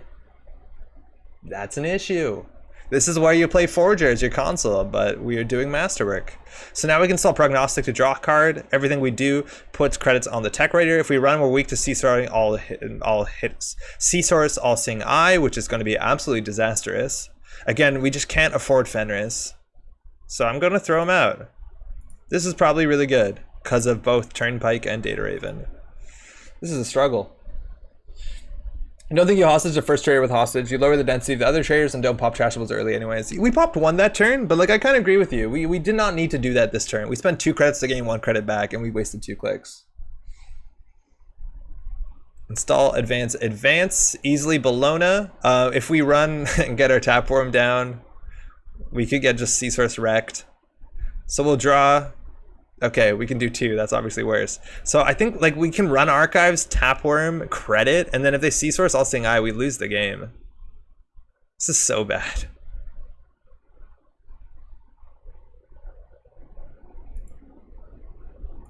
Oh, that's good. It's another tapworm into a boomerang. We got too many tapworms. Our pad test would have been so many better than tapworms. Especially because of the early game, it's a struggle for us to run. So we could pop this, which would give us 6 credits, but I feel like this is all the economy we have right now. So I'm just gonna click for a credit.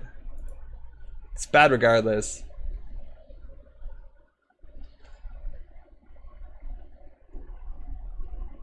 They just purged. All right, time walk. Draw. Run archives. I wonder what's gonna happen. Oh yeah, we can install a piece of hardware. We don't really need to. That's a boomerang into a doof. Doof is really good. We have boomerang doof coming up. Look how annoying we are. Look how annoying we are. So the next card is, I forget. This is good. This is a good Netrunner, right? On see if the ASI on 2 research, you're quite happy. I think you're right about that. I think we can recover from it. But this is where they stop, like, okay, wait, we can't just purge through all this. Last turn they didn't discard a card too, so like it was a slightly worse. So like so now we can do doof boomerang.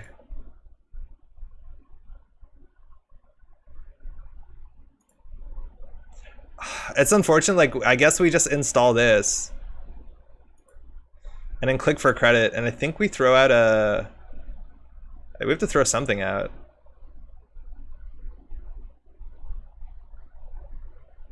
Oh, we can clicklessly do boomerang, actually.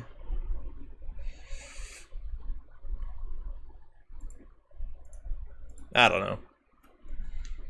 You can masterwork out the doof? Yeah, totally. We just need another credit. So if we can do credit diversion. It's an NGO front, okay. So the doof into tapworm seems a bit better, but we're not exerting pressure. Okay, well now we can't do that. They also have IPO and a lot of money. Okay. These will come back, don't worry. We'll simul-chip these back. Yeah, boomerang doof, not really an option. If we had the Gabali, it would be a bit better. We could do grappling hook boomerang doof. But again, we just don't have money. I feel like we have to pop this soon. Oh, that's good. I click played that. I don't know if that was necessary.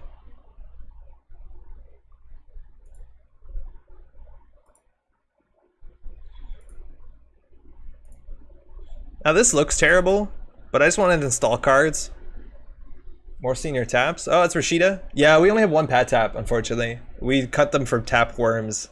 Well, maybe that's senior taps to you. So now we could like do grappling hook diversion. Spy camera will give us 2 credits. We also can pop the technical writer for 9 credits. And now we're at the point where we can start playing the game. But again, they'll have more money than us. Now C-source into anything is an issue. We could always run No One Home. We could always run Forager if we really wanted to. Do you want to save the camera for our next turn draw? Well, I think we're gonna install boomerang, so maybe. That was a consideration for sure. But popping it to get 2 at this point in the game seems pretty okay. Especially because we might have to pop our tech writer soon.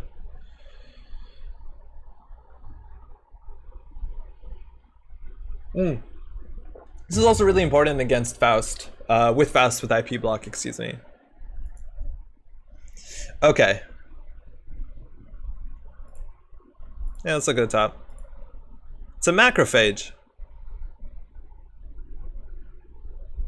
Okay. Our tapworm is like a bit worse.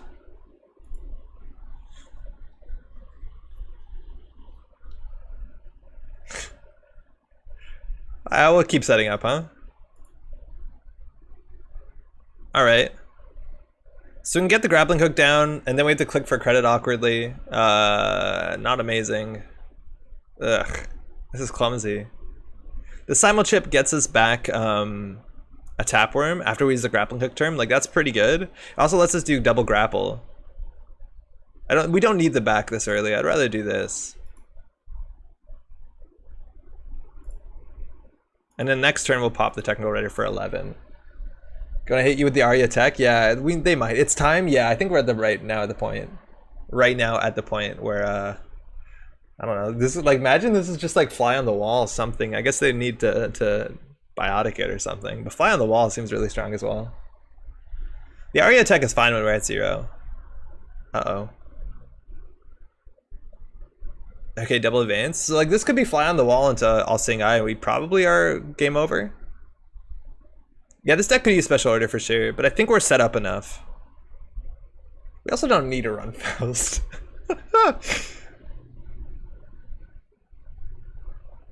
Like that's the wild thing. Like we've done nothing new besides put Faust in the deck. We're basically playing Pincel's list, right?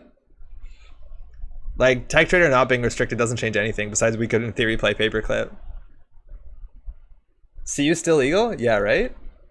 Oh yeah, CU would be a huge issue. Special order hostage is great in the hostage? I don't think so. If you don't get your tech traders down, your economy, your deck doesn't have money. Faust seems unnecessary in this list? It probably is. Oh, Tapworm's new. You're right. I like you're spelling Tapworm with a Y, like the other Netrunner worm. I think it specifically does no vowel. Okay, so they're doof safe. This is a Bologna, we can't steal it. If we have to do grappling hook Simon chip, I think we doof him anyways, right? Well, no matter what, we pop this. I think, yeah. Alright, we have 11 credits. We have a Simon chip. We threw out the Kangamato like an idiot, or the Gabali. I think we just doof here, right? Yeah, let's spend money. We'll be fine. Snap doof, click 1. Yeah, I'm on it. Oh no, we needed the money. We definitely need the money. So we'll do Prognostic Q, top cards of stack. I don't know what they are. Spy Camera, doof, okay. So it's a Macrophage. This doesn't matter, we don't care about this. So they can let all the traces fire. They'll gain a credit, we'll spend a credit on the trace. This removes a Tapworm. 1 virus, okay. I don't think we care about this, do we? No. We have a link. No. They actually have to spend a credit to gain a credit because we have a link. Purge virus counters. That's going to be good. They remove a virus from the game. Good thing we have 3 of them. Doof then remote? Yeah, for sure. And if we boost on these, they gain money. Which if we had pad taps would be good. So this is Trace 2. This is remove a virus from the game. We don't care about that. I honestly don't know. Do we Simon chip back the Tapworm? I think we need to break it. I don't think so. They can boost into this. It's fine. It's like the diversion. Like, we don't need the money. We need them not to have money. I don't know if we need to break this. It's just end the run. Like, they spend 5 to end the run here. They spend 8. We spend 0. Oh, we spent 1, I guess, on a double for doof.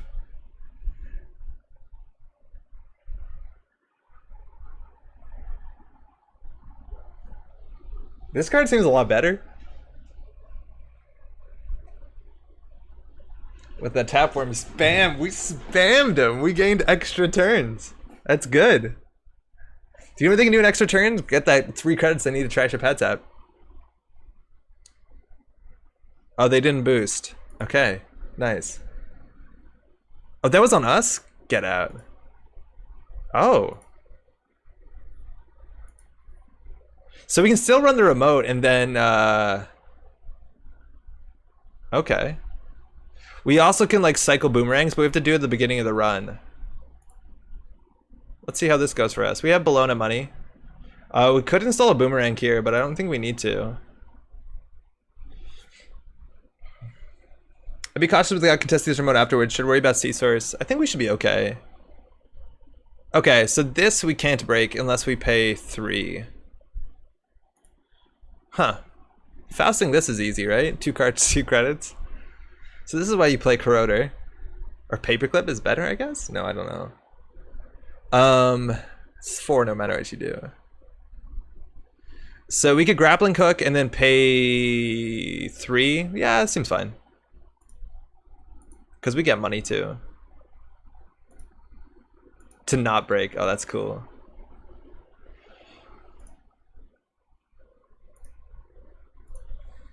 Pay 6?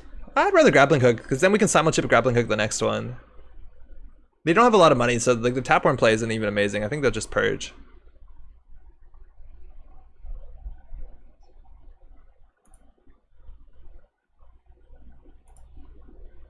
All right, we're through.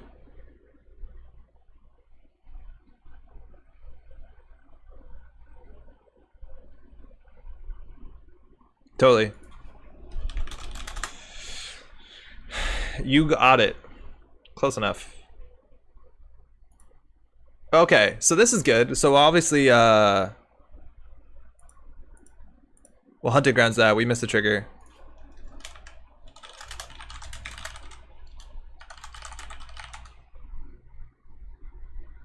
So they have 1 credit.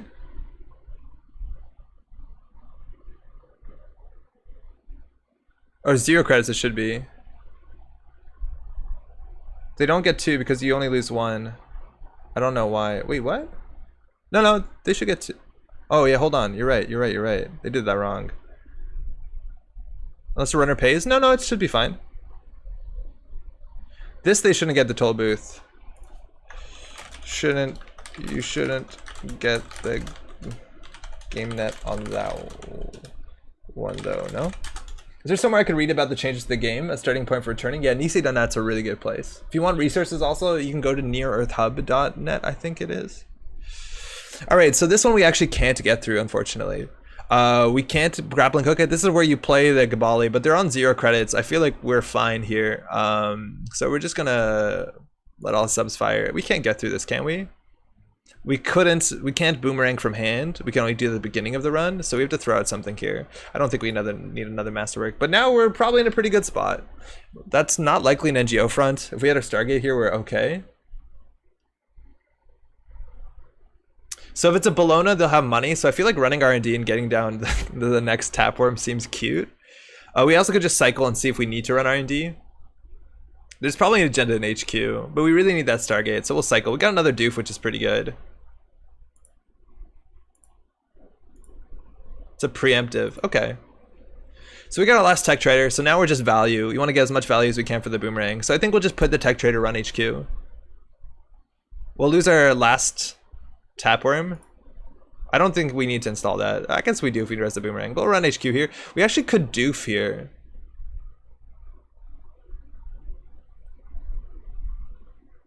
We could doof here. What would it do? It encourage them to res an IP block, encourage them to res a gold farmer. I think all that stuff is fine for us.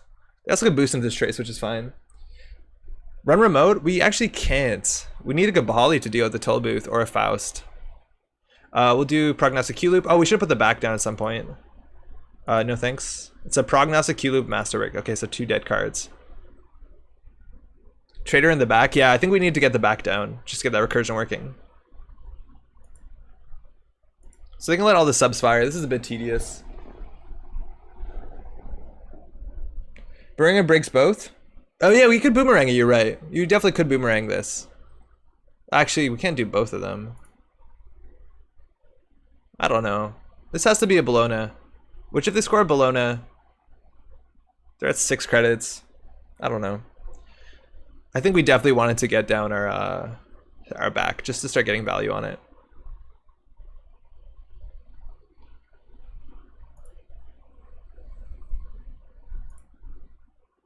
All right, taps out. So our Faust is somewhere in the bottom 20. We got like pretty far through our deck.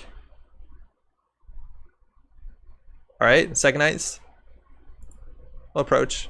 We'll approach. All right, so there, no. I think we definitely boomerang this just to get 3 credits on a card. We'll boomerang. Which ones matter? The end that run, and that's it. We'll break the end of the run, and it doesn't matter what we do here. Cool. All right, so the Tapworms seem a lot worse. We also get an access here. This is a replacement effect. We don't want to steal 0 credits, so we'll access cards. We have a chance of stealing something. It's all seeing eye. We'll shuffle the boomerang back, which shuffles it, so we no longer know the top of the deck with prognostic Q loop. So Simon Ship kind of stranded ATM. Yeah, it kind of is. We also don't have a lot of good Simon Ship targets. No, we do. We have grappling hooks. It'll be fine. But yeah, we probably needed to use the Simon Ship aggressively the turn that we trashed it to pull a grappling hook back, but we'll be okay. They have a preemptive and an all-seeing eye, so now I think all we do is we hit the back and run R&D. We want to draw into our Stargate ASAP.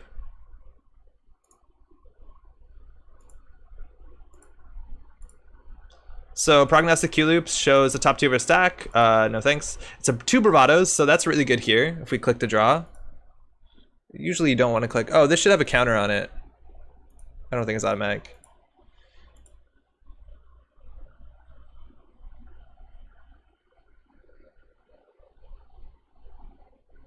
Eli, okay. It's a good piece of ice. Pretty good against Faust. So we can draw a bravado. If they score this, we still bravado R&D next turn. And it's 2 bravados in a row, which is clumsy. This is only once a turn, right? Yeah. Archives also could have an agenda in it pretty easily, considering they have a preemptive in hand, so I just want to go check it.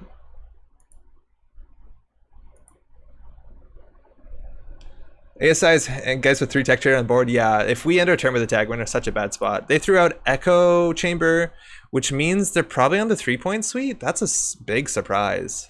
And he threw out a toll booth. Weird. Bravado HQ? Oh yeah, we probably should have bravadoed HQ. We definitely should have bravadoed HQ. That archives run is stupid. Bellona? Oh, it's an SSL. Okay, at least they'll have no money this turn.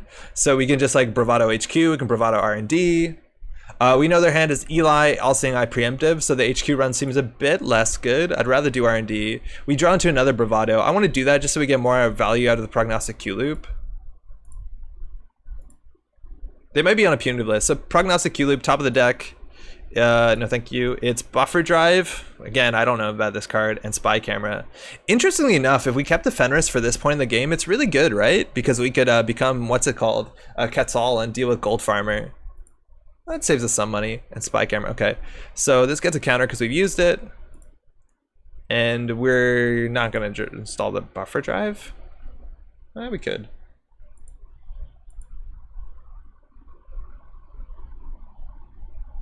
We need to find Faust fast. Rashida, we'll trash that. We'll go back. Why not? Now we have a lot of money, so as long as we're not tricked into taking a tag somehow, we should be okay. Buffer JS is worth installing, I think. Is it? I guess we don't have to draw it. But it's 4 credits. Is Quetzal still in standard? Yeah, Quetzal's in system core. So they are standard. Exchange of information. So that means 1-pointers as well. So basically we can spend 4 credits to get a buffer drive down. Buffer drive lets us recur things as well. Like it's not a blank card. It lets us recur Fenris and then we can click to draw Fenris. It's interesting. It also lets us get a diversion back. Do we just install Tapworm? I don't know. Can tap sense you can chip for hook? Oh, that's a good point actually. Yeah, I like that a lot. Alright, so if they purge this, the same turn will simul-chip for grappling hook. This looks like a fly on the wall deck. Dumbbrick says, yeah, it might be. It could easily be. So this doesn't do anything. They need to have at least 5 credits. Install. Advance. Advance. Oh my god. So here they're exactly on 1 credit, which means it's either an NGO front or a fly on the wall. The issue is that we're actually struggling to deal with this. I don't think we know the top of our deck is. No, we do actually. It's buffer drive. Ugh. That's so bad. So we could like pay 6 and boomerang the toll booth. Oh, SSL money. You're right. They have SSL. I think we have to run this. I'm playing Desperados 3 while watching. It's a cool guitar riff in the background, makes this so much more exciting. Yo, Desperados 3 looks really good. Oh, on that note, Invisible Ink has hit the Switch this week. If you haven't played Invisible Ink, it's a Clay Entertainment game. It's like this, excuse me, somewhat roguelike stealth game on a tile set where you play hackers breaking into a corpse. If you care about Netrunner, you'll probably get something out of Invisible Ink. I highly recommend you to check it out. It was one of my favorite games when it came out on PC, like, what, 3-4 years ago? And on Switch, it's great. It's really good. It comes also with the DLC, which is dope. Check it out if you can. One of the old Clay employees also was one of the people that did the podcast, Terminal 7. So do check that out. Okay, thinking. Tapworm to gain 0. Good stuff. Yeah, I think we might want to go for this. Like the buffer drive on top of our deck, what was the second card? I feel like it was also equally useless. So we could just like run here. This link is very good. I'm definitely picking it up on Switch the next time I travel somewhere. Aww. Jesse, yes. No, it was not Jesse. Is it Jesse? I feel it was the other dude. Nels. It's Nels Anderson. I don't think Jesse. Does Jesse also work for Clay? Nels Anderson worked for Clay.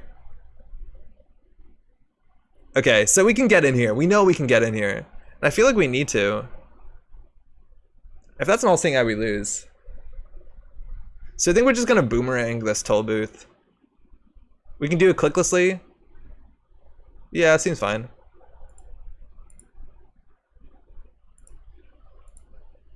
We might have missed one of these triggers. Yeah, we'll install this on here.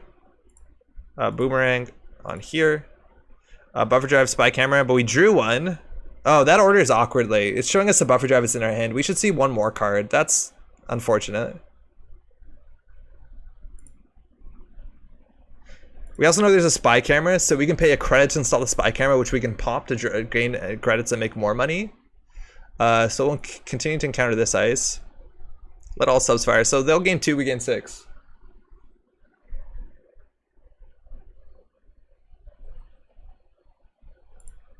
It's expensive, but we have no breakers, so whatever.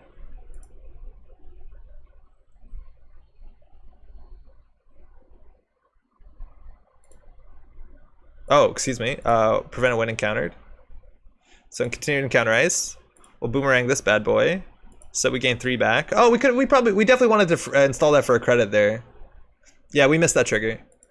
Because then we would draw a new card. It's more value to do spy camera on their turn. That's technically true, but we don't have to pop it. We just want to install it. But I see what you mean. Yeah, it's more because we get the free card draw. It's an NGO. That's a bummer, but at least we have Tapworm if that survives a turn. We'll access the server. C-Source doesn't care about successful run. They could have popped it at the time where we didn't have an issue. Oh, so we want a boomerang. So now our deck is shuffled too. They're going to be at 14 to 18 credits. Unless they've reversed accounts, C-Source shouldn't be that big of a deal. Okay. I guess we'll draw. Another Bravado is pretty good. We need a Faust.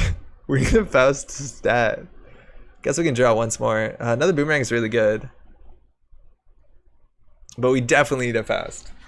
Okay, what do we do here? I don't really want to install the buffer drive. I don't think it's particularly good. The spy camera is okay. Then we can pop it at the end of their turn. Also, if they make us lose money, we can always pop this to gain 3 if there's some like economic warfare nonsense we have to worry about. If they don't do it with pad tap, we're gonna gain 2 credits. They need to purge this thing. And then as soon as they purge it, we'll simul chip, which will give us 3 cards and a credit, or 3 credits and a card, excuse me, and then we'll get down our grappling hook. But for time, it'll save Tapworm? No, it won't. It's only from Gripper Stack. All right, hey, Tapworm, 2 credits, value. So they ice have the remote. I think they realized that we're really weak to, like, I don't know, getting into the remote.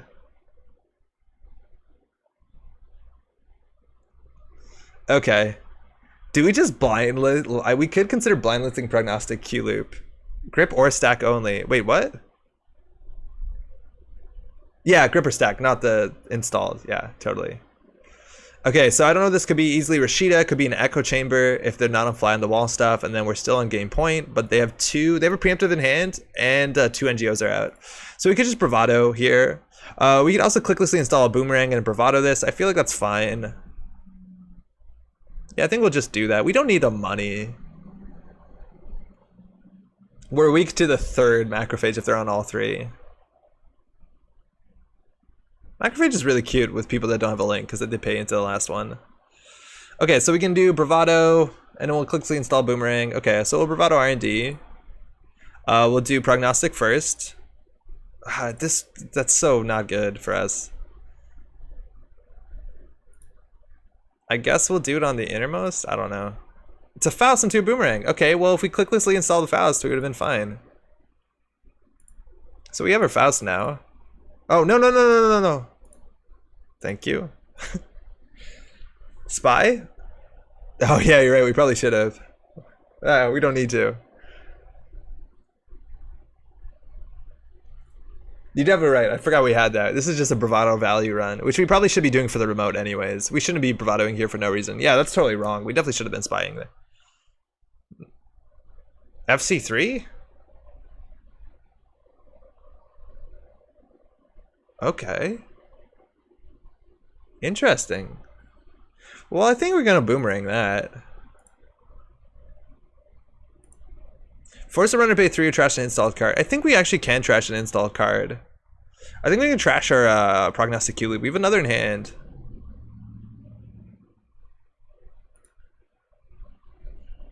This is the manual spy? Yeah, this is one with a lot more work. Oh, we can also just pay 3. Yeah, with Faust in hand, I feel like that's fine. Why do I have to pay 3 again? Oh, they gain a credit when we pay 3. Oh, that's cute. So that's actually 4 credits. Why is it forcing us to continually pay 3? That's super weird. We paid 9. Okay, so we continue. We're gonna get some of our money back. We'll approach this. Face checks could be bad.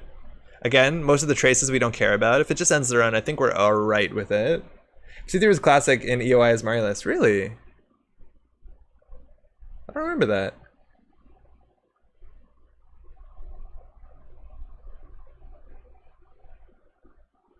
We have 8 credits. We also have to assume that there's a surveyor somewhere. I think surveyor makes a lot of sense with this list. Boomerang deals with it relatively well. We also haven't seen an IP block yet. Yeah, yeah, totally. It was weird.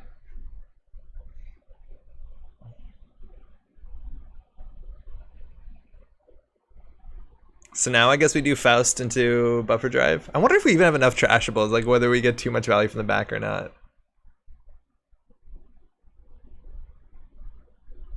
Man, this is all so stupid because we could have spy camera. It's a data raven. Okay, well we'll spend 2 credits, and no, we're gonna clear the tag. We missed the window. Hunting grounds.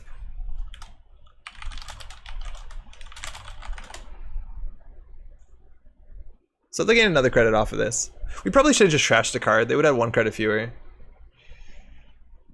This kind of suggests quantum predictor model, but it's also just a good ice. They're not weak to turning wheel too, which is good, like their ice placement. I guess this one is. We can just fire this over and over again once we lose our tapworm. We're just too aggressive. We're not going to get tapworm credits. Hunter Ground's so powerful. Yes, it kind of is absurd. We obviously can't take the tag.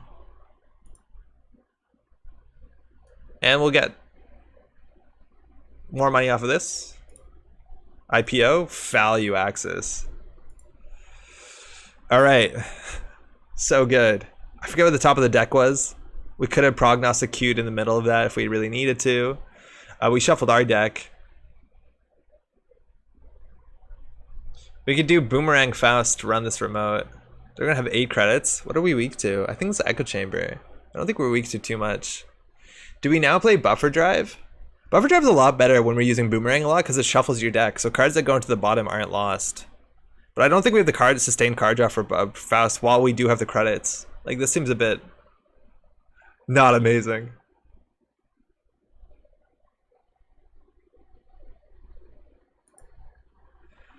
Tech Writer, I feel like we don't entirely need at this point.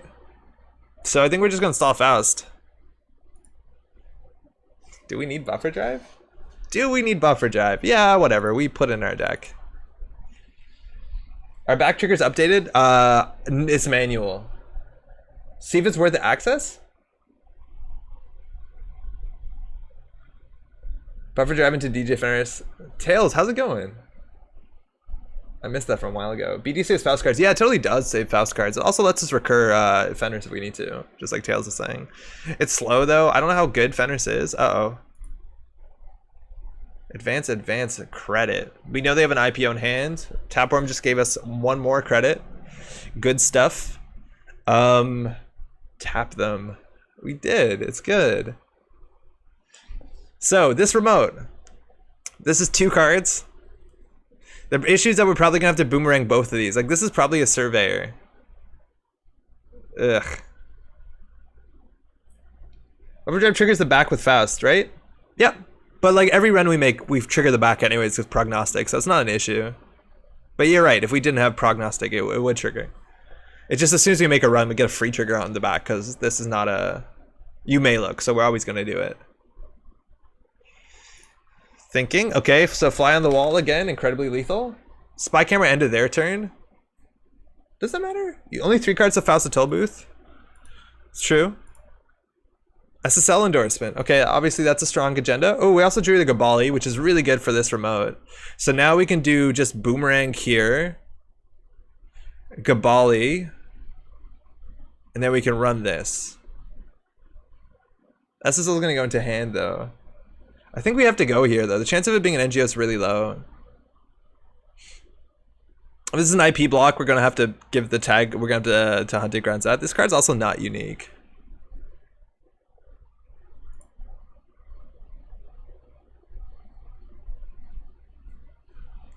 Okay, I think we just run it.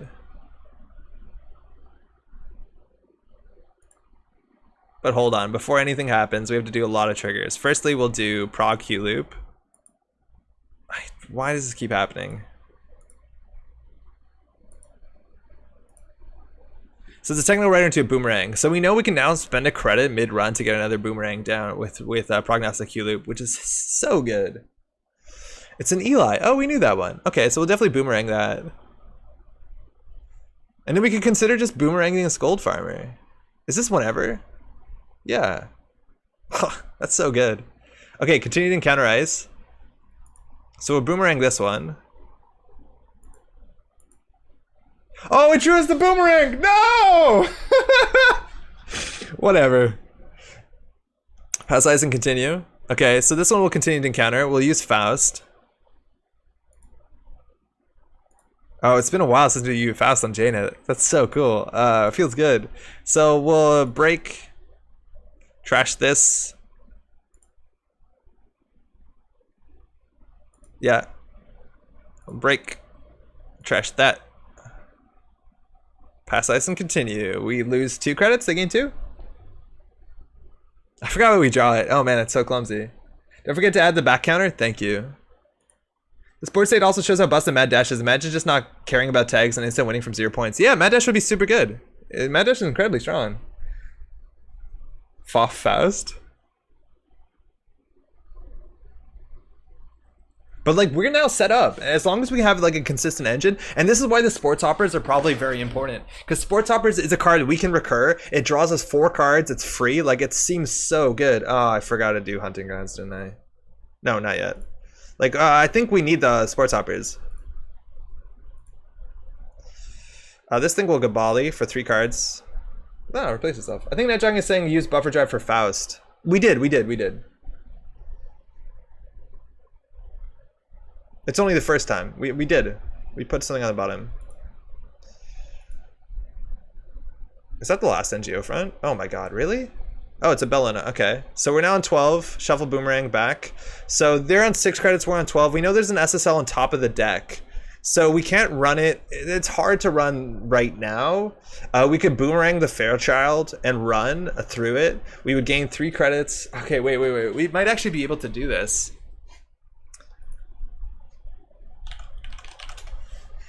So we could boomerang this and run. We can't clicklessly install the boomerang, so we're going to end our turn with a tag, which obviously is disastrous. So we don't want to do that. But we know the SSL is in hand. Or sorry, in R&D, it's going to be in hand. I think we just draw. Did you use Hunting Grounds already? Yeah, we did. We could have not used the Hunting Grounds and lost 3 credits, and then we could have ran here. Then they would have started with more money, and we would be at less money. So I guess sometimes when you run that, we make money. That's a bummer. As technical writer probably isn't worth installing. Master to install boom. We already used master to install boomerang. We did it on this run, if I'm not mistaken. Unless we didn't, and then yeah, we're stupid. No, we used it already. We used it, yeah. I'm just gonna take a credit here. I don't know. I don't think they're gonna be able to double punitive us. We don't have any way to like, oh, we actually always could like trash our Faust to reinstall a card. So this looks like the SSL. We have to run this. Luckily we run it for incredibly cheaply. Okay, and like again with Faust, we can recur 10 cards with this thing. We definitely need the sports hoppers, but you see where the strength of this is. And Tapworm, 0 credits. Okay, so we're gonna install the Gabali. We're going to boomerang. Nah, we'll do clicklessly.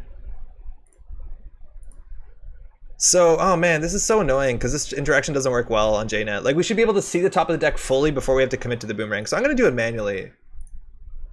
So it's a masterwork into diversion of funds. Okay, so that's fine. So we'll pay a credit. Oh, sorry, it was the opposite. We'll pay a credit to install a boomerang. So now we know there's a doof on top.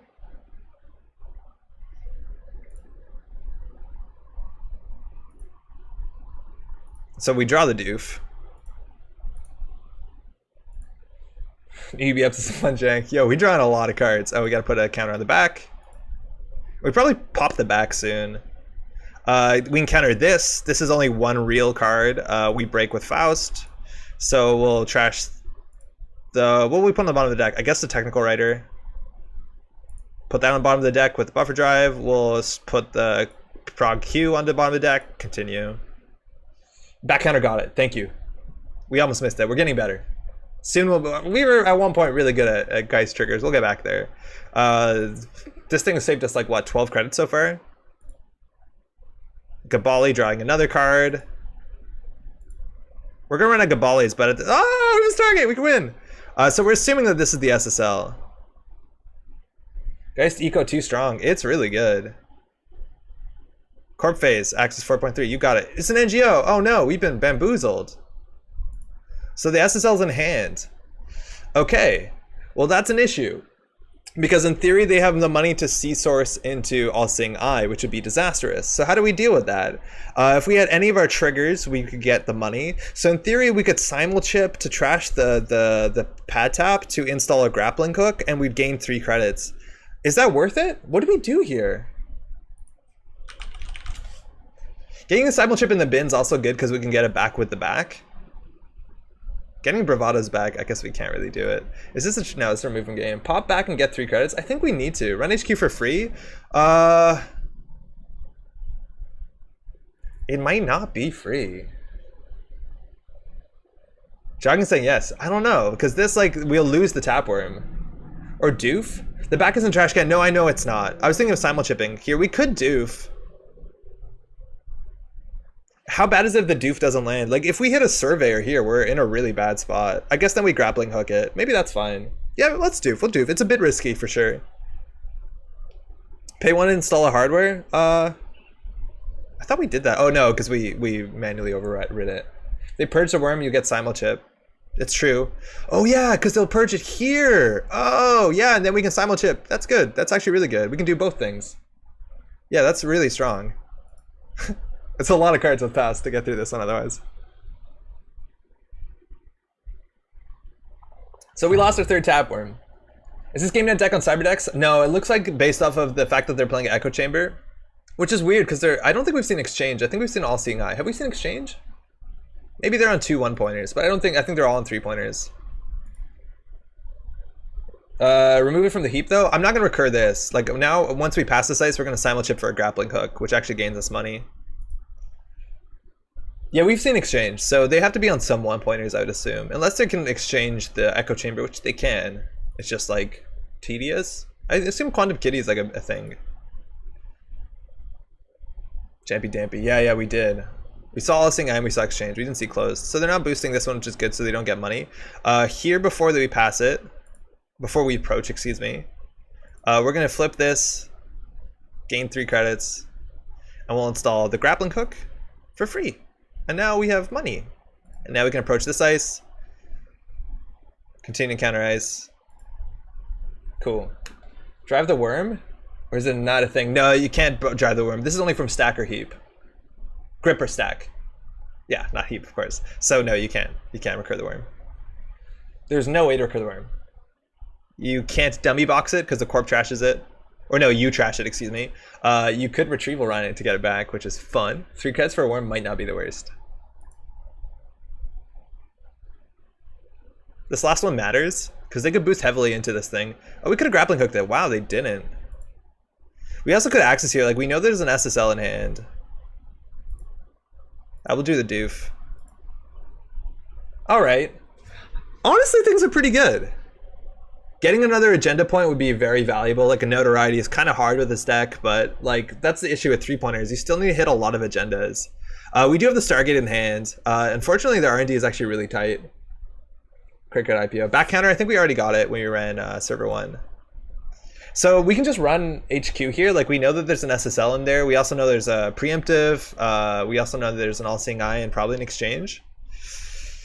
I feel like we want to hit the back. Stargate's difficult, right? Like, what do we do? Click through this, and then this, I guess we can Faust for 2 cards if we really don't want to trace. They have a preemptive in hand, so like if we're clicking through this 3 times, it's pretty rubbish. I think we want to grappling hook through this. I want to basically get max value. Like I want to use our spy camera, I want to use our simul chip, and then I want to back. So I think we'll install this for the cycle. Another boomerang is good. I'll look at the top of the deck. It's a Bellona. Well, that's important. Okay, so I think going R&D seems a bit better here. Back after this camera and simul chip. Yeah, I think that's the idea. So we're gonna grappling hook this. We actually want to boomerang this. It's pretty good value. So we'll install this. We'll clicklessly install this. So we'll run R&D. And we'll trash a card, I guess. Do we trash a buffer drive? Or no, we just pay 3. We can pay 3. We'll be fine. Bellona, we'll make money on this run, I'm pretty sure. So run R&D. Okay, so we have a couple fires. Firstly, Masterwork. Which, yeah, we'll install this for 3. We'll put it here. Look at the top 2 cards of your stack. Thank you. Spy Camera and Grappling Hook. That's good. Spy Camera and Grappling Hook. Because a couple things. First, we get a power counter on here. We also can pay a credit to install the Spy Camera. Spy Camera is worth 3 credits to us.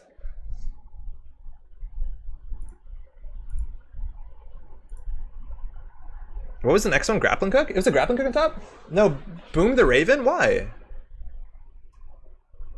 Oh, you're right, because we're Grappling Hook this. I missed. I want to boomerang the Raven, if that's cool. Yeah, you're right. Yeah, because we're going to Grappling Hook this. You're totally right. The Trace Fires is not the worst. Yeah, go for it. Thank you. Okay, so continue to encounter ice. So here we're going to Grappling Hook, break all but 1 subroutine. So subroutine to not break will not break this one. So we draw, gain 3. Then we'll simul chip immediately back for a grappling hook. I think you misplaced your ring. Yeah, I think we did. We can either pay 3, which they gain 1, or we trash an installed card. I don't know whether trashing an installed card is that bad for us.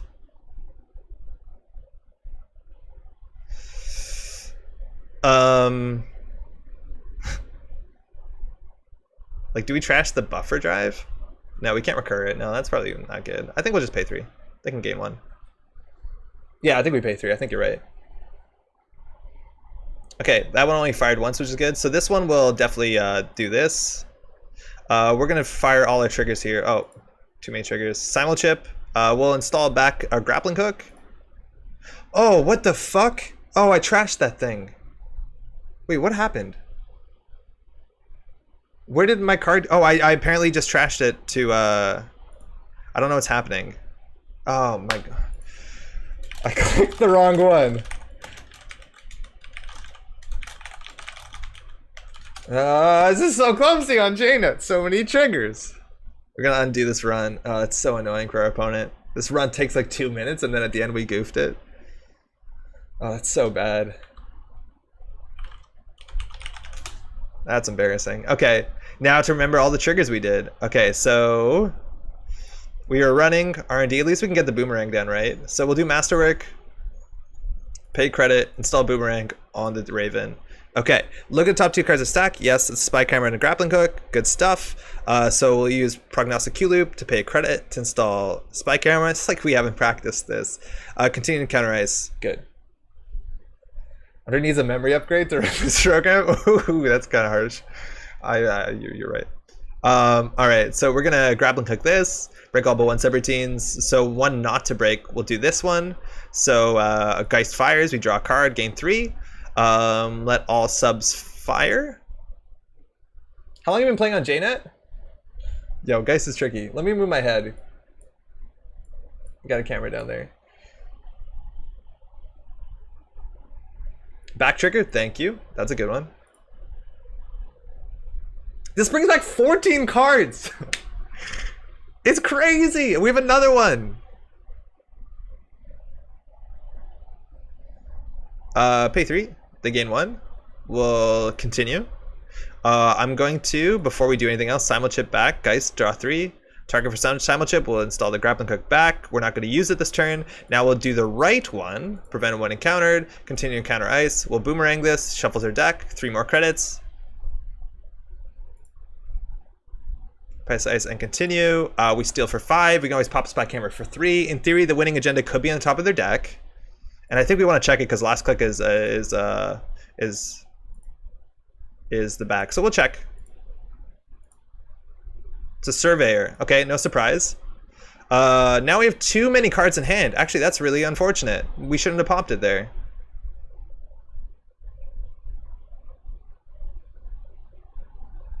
Now we're discarding cards. Yeah, we definitely shouldn't have popped it there. I didn't realize how many cards we have in our hand.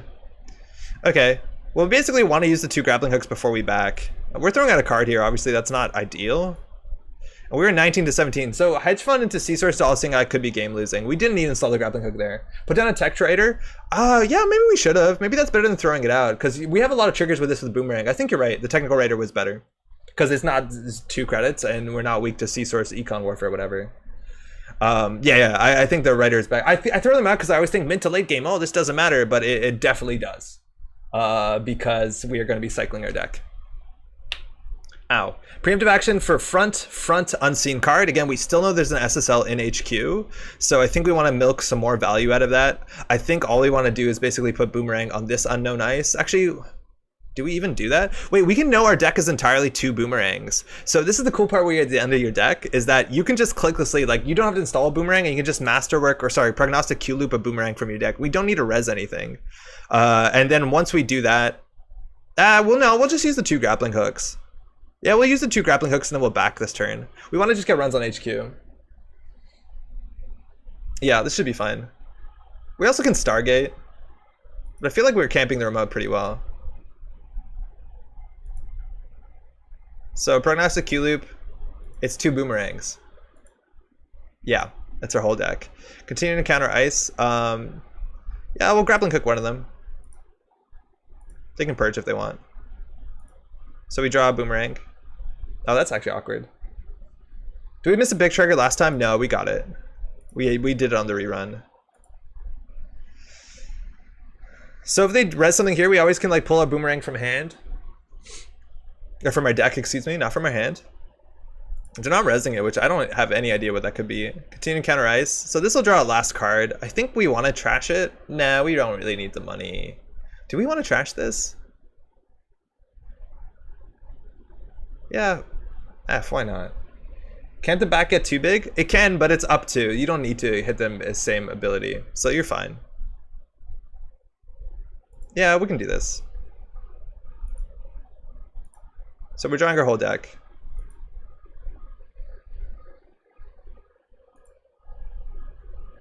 SSL.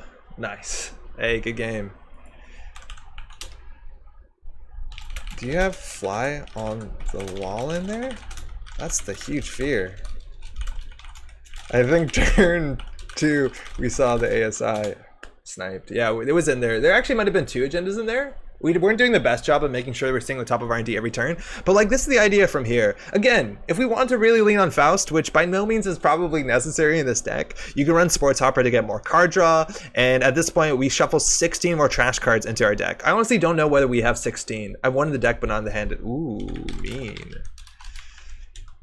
Thanks for the game, eh? So they do have a fly on the wall in there. Do we have, yeah, I don't know if we have 16 trash cards. So pad tap isn't. So let's count them. 1, 2, 3. Let me move my face. 1, 2, 3. There's no way we do. 4, 5, 6, 7, 8, 9, 10, 11, 12, 13, 14. Basically maximum efficiency right now is 15. I think if the 3rd grappling hook was in there. I think the best we can do is 15. But the idea is that we can put 15 cards back in our deck. And again, those cards draw themselves too. If they were Sports Hoppers, you draw even more. Like, you have that Faust acceleration, which seems pretty good. Again, like, I'm not going to visit this deck needs Faust, but the idea is that we took the whole Breaker Suite and we put it down into a single card. Our Hunting Grounds means that we're safe against, what's it called?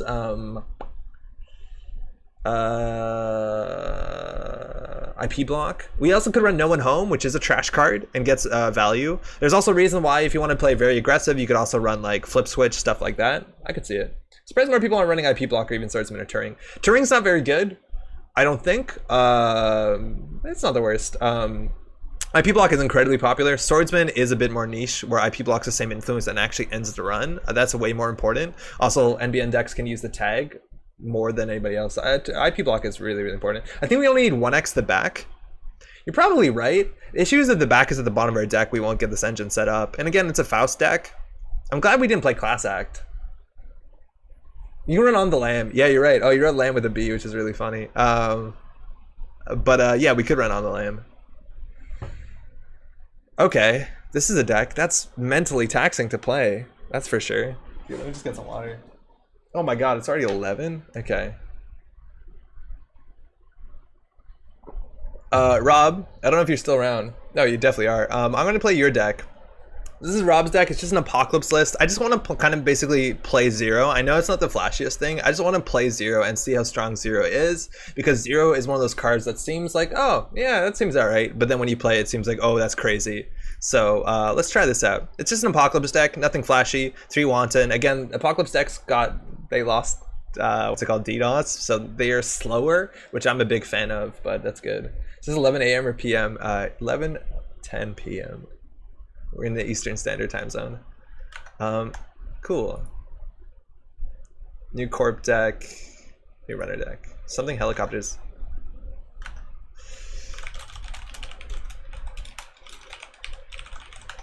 Hoshiko, Shiro. Here we go. Oh yeah, that's fine. Format, casual. This doesn't matter, does it? Cheers from AGMT. All right, let's get in here.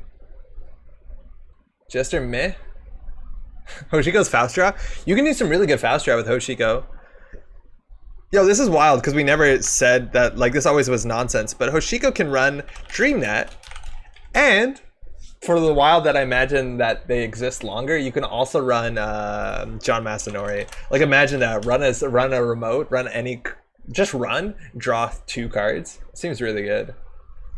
AEST gang going. Gui, how's it going? Welcome. All right, let's do some damage. Metro grid. We have to say casual, right? Ban list. Does anybody know when the ban list comes into actual, like, when it starts to matter? Like, is the Black Lives Matter tournament with the new ban list? What's the date of the new ban list starting? Oh, 26th of June. Oh wow, so it's exactly 1 day before the Black Lives Matter tournament. Sick. Run and draw 2 cards. Sounds like Liza. And with John Masanori, you can take the tag. It's all the same, right? Especially the 26th. Thank you, Damien. Also, how's it going? Oh, we didn't hit casual, did we? It doesn't look like we hit casual. Beans. Hey, Verbos. I forgot to hit the casual switch. You want to host and I'll join you?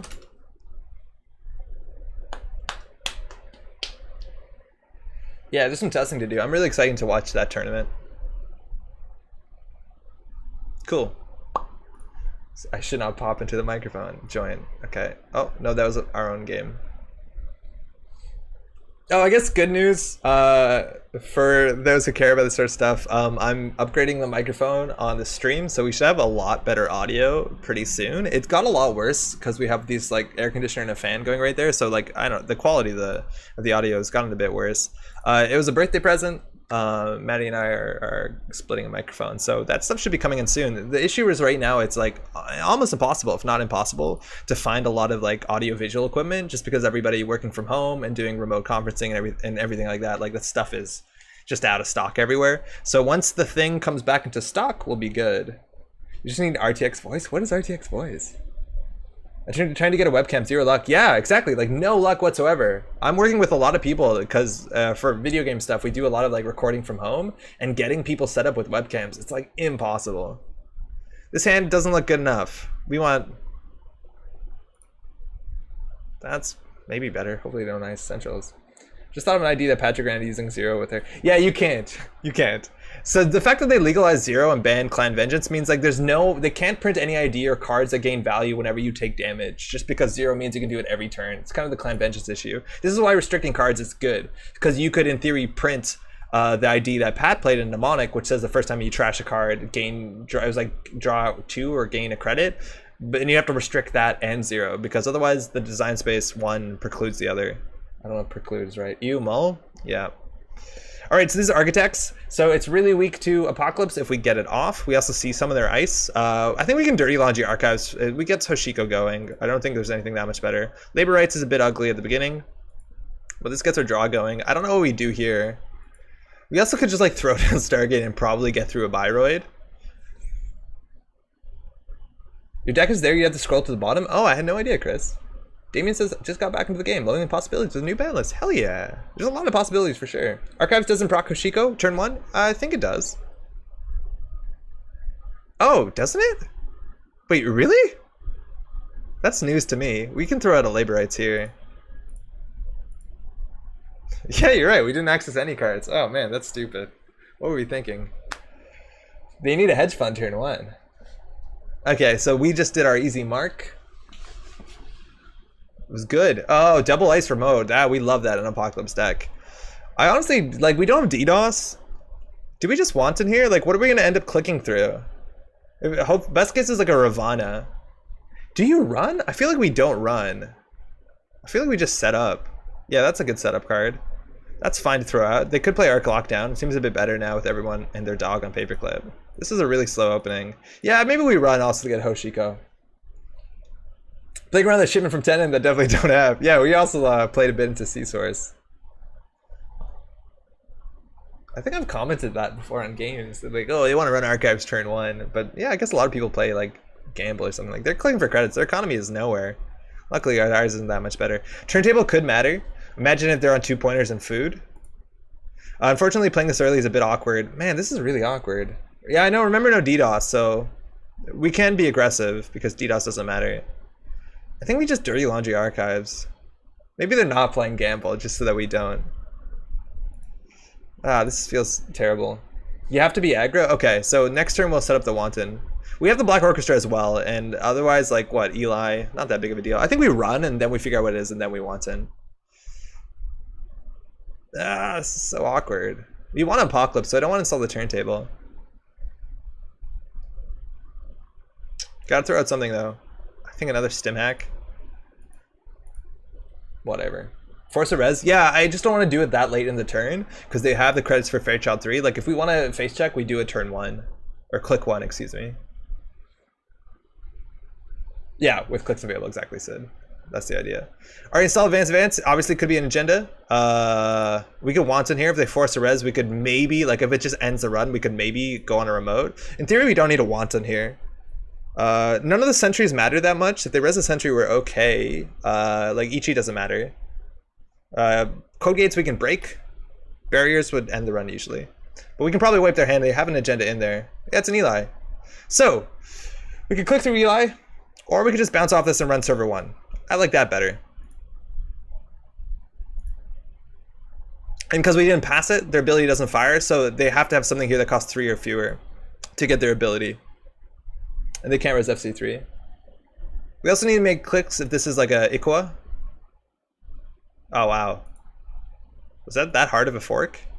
It's an NGO, okay, so not that bad. They probably should have just res the NGO and then res this ice so that we had to face check into it. I feel like they could have got more value out of that. Okay, liberated. Installing that last click, like it's, I don't know what punishment they have. Like we didn't trash anything, so it's not like they can Halion beta test us. Whatever, we'll do it. We also didn't access a card. So no Hoshiko for us. But now Archives is good, because there's an NGO in it. Oh, upgrade. Advance. Okay, so that's probably one of the ones that like digs for an ice and installs it. So we just need to get going. We need to get that 0 ASAP. We need to get that Apocalypse ASAP. Boomerang is neat. Yeah, are you sure this deck is good? Run Archives? Oh yeah, for ability we probably do. I think we run Archives daily cast. Yeah, running Archives is better than drawing a card. Because it's like a Proco, as long as you can't use the card that turn. So let's see what they score. It's probably, yes, oh, CST, that's fine. Okay, we have an Apoc. So we have to like end up boomeranging the Eli. We also need another breaker.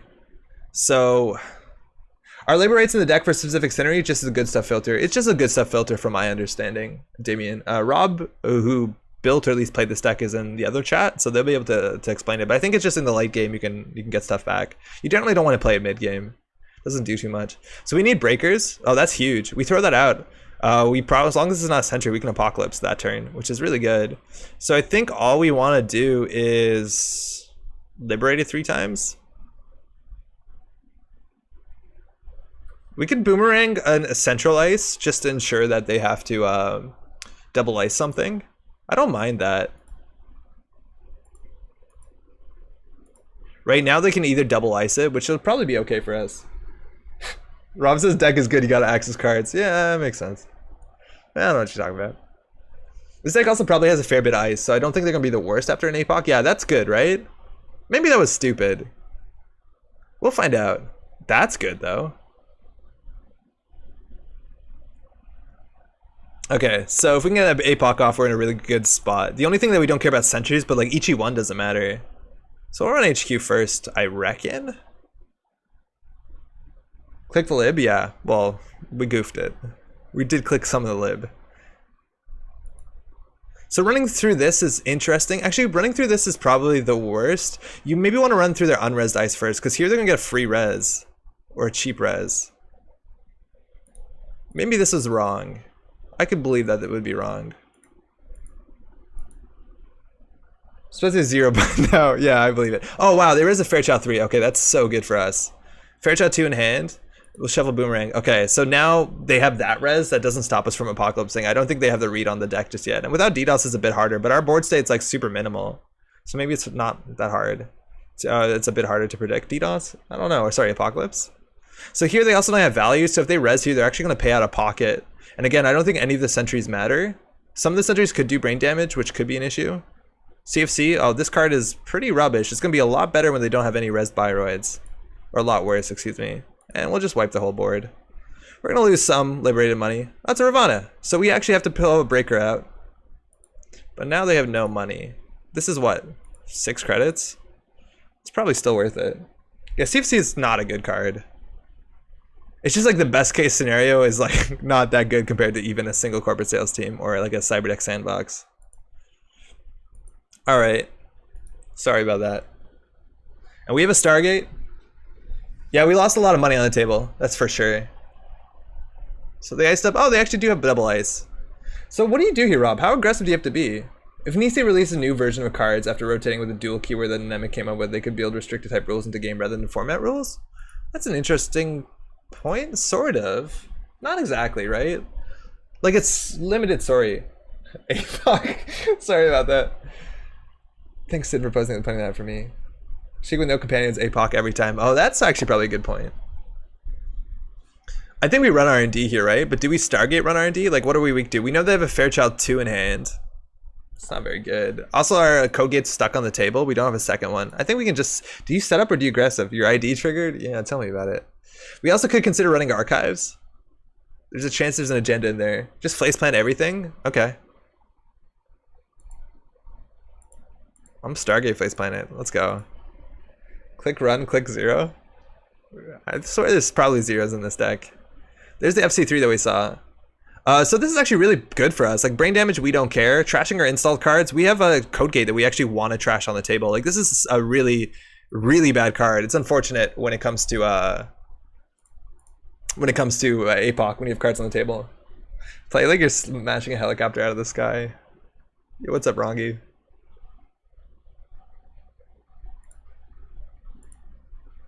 And we took a brain damage, so we'll trash this one doesn't matter, but we have a decoder now. And there actually might be 2 agendas. Like if we hit a 3-pointer here, and I'm assuming they're on food. Oh, they do get a cheap res. It's an Eli, that's fine. So Rashida, Loki, tier. Ugh.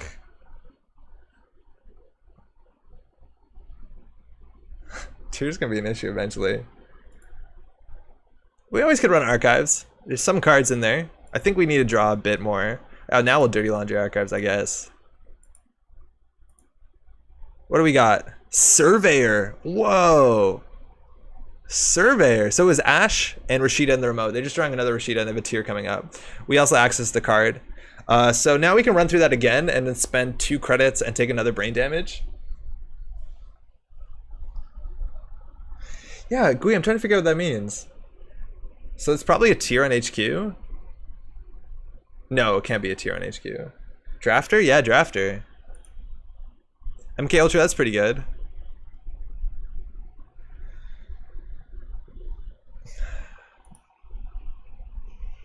Alright, so we still have 0. I feel like we can just take the brain damage. We also could click through this. They'll get a cheap res on whatever's on HQ, which, you know, eventually will matter. But we always can do double click through this. I feel like we can double click through this.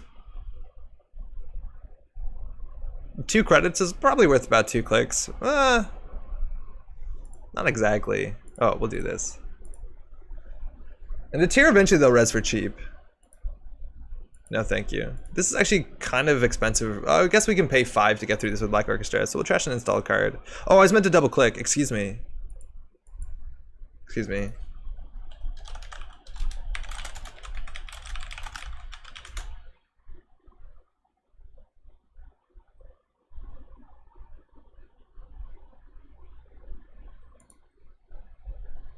Oh, we took the brain damage. That's really unfortunate. I'm just gonna undo this click. That's way easier.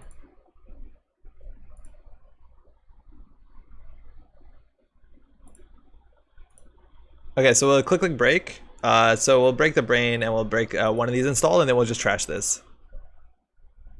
I don't know what's happening here. What? Why does that keep happening? Oh, hold on. Am I goofing it?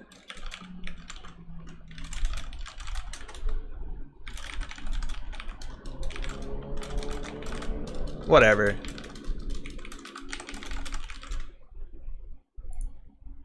So I'm just gonna manually undo this stuff. So we'll do brain damage -1, max hand size +1, and we'll add, what did we lose here to brain damage? A stim hack? Yeah. Okay. Fine. I beat JNet bug early, FC trigger 3 times. That's true. You think they're clicking too early? They might be. Okay, tier, obviously really strong. NGO front, and border control. Border control is really good against Apocalypse. We're gonna struggle against this if we can't capitalize too strong after the Apocalypse. So now they're gonna draw NGO. That's a bummer. I'm happy Zero's back. Faust 2, Turtles should be banned. Alright, so we'll get the MK Ultra into the bin. So now we just need economy. Again, 0 is technically an economy card. And I don't think we care if we zero any of these cards. Corporate sales team doing well for them. So they drew border control. They drew NGO front. And I think they drew an unknown card as well. I just want to set up. We didn't access a card because of Stargate, so I guess we can set up. My lord, what is this deck doing? Do we just labor rights to get dirty laundries in? Like, I feel like that's not the worst. I'm doing it.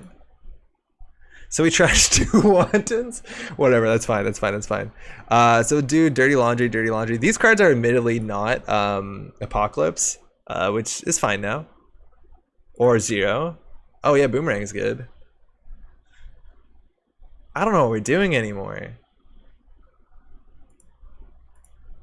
We have to throw something else out here. So the Apocalypse is, sorry, Stimac is really good because it can get our Paper Clipper and Black Orchestra down for cheap. We can always Boomerang the border control if we really need to, but border control will eat the Boomerang and then we don't get the recursion, which is a bummer. I guess the labor rights. No, the Stargate's probably worst. Unless we Apocalypse again.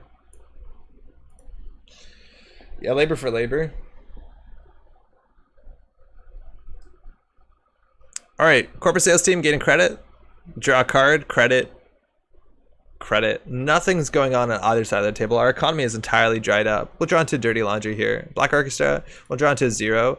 Oh, we have one of these. That's really good. Now they have to ice up archives. I'm going to do that. Just, I know our money's not good here, but this gets an access to, which fires Hoshiko, which is better than just drawing, which we should have done before. I forgot this deck had Amakua. We're drawing incredibly poorly. Like, we have 2 Liberateds, daily casts, we have 0 gambles. We've drawn nothing good. All right, ICE IPO, they're up. Just click for money and get counters. Yeah, I think we need to. Now counters are a bit difficult. We can always run server 2 to get counters. We also just make them spend money. I think tier must be the upper end of their ICE. Tier and Loki. So if we run this, I don't know how bad it could be for us. Like Fairchild 3 could be an issue. I think we're just gonna run anyways. They spend money on here, like they get a free res. I'm assuming this is either the border control or this is the border control. It's a drafter. Oh, that's actually like bad for us. So we break that for 6? Otherwise, what did they get back? Rashida, that's a problem. Tier, they get Loki's a problem. We have to break this. Oh, this is so rough. That's so bad. Oh no. Okay.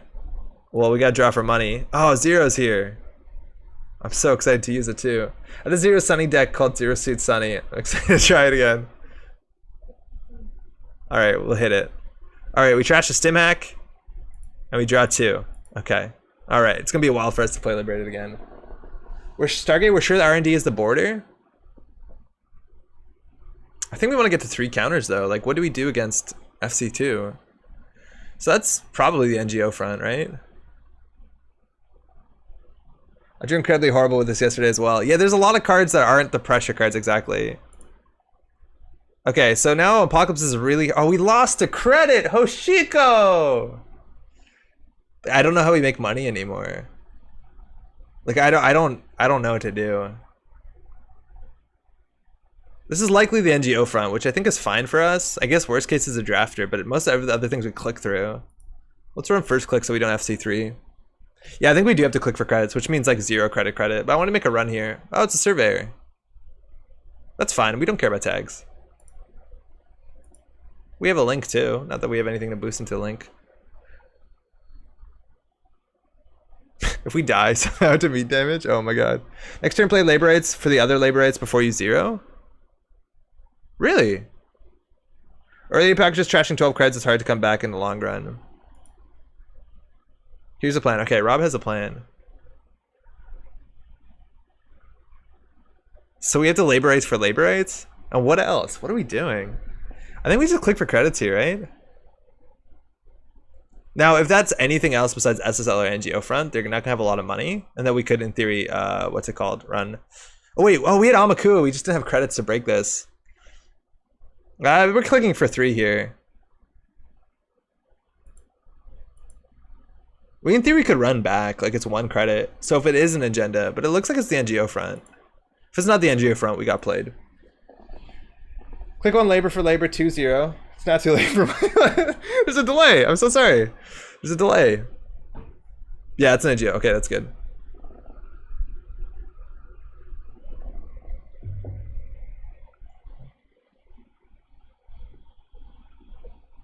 All right, we know they're on Ashes. And they're probably on Vitruvius Global Food Initiative.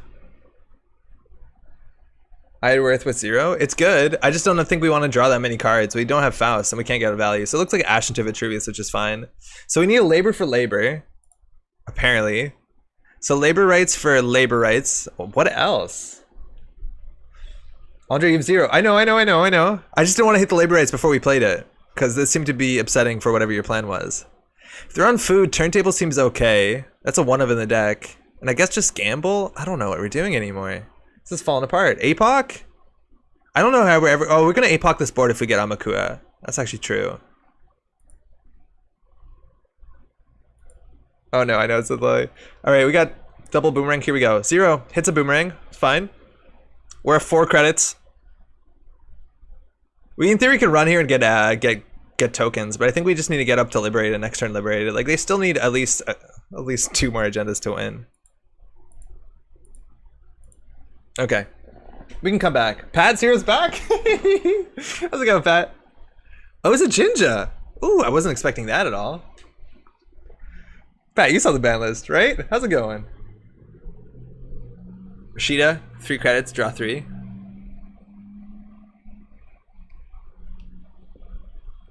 Alright, so now they can show any of this ice and put it on Surveyor. And unfortunately, Surveyor was the remote that we were going to like get tokens from. Double hedge fund. I don't know if they can actually use that money. That's wild. I don't actually know if they can utilize that money. Like, I don't think they need... Oh, I guess for Ash they can use 27 credits. But, like, I feel like just jamming the remote would probably be okay right now. Because we're not threatening it. Like, they get 2 more ice on here and jam. Also, does that mean they just drew operations? Alright, I think we're just gonna get money.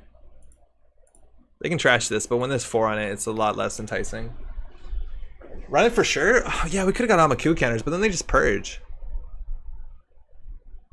It looks like they're not drawing ice. That's a second surveyor. We have a boomerang in hand.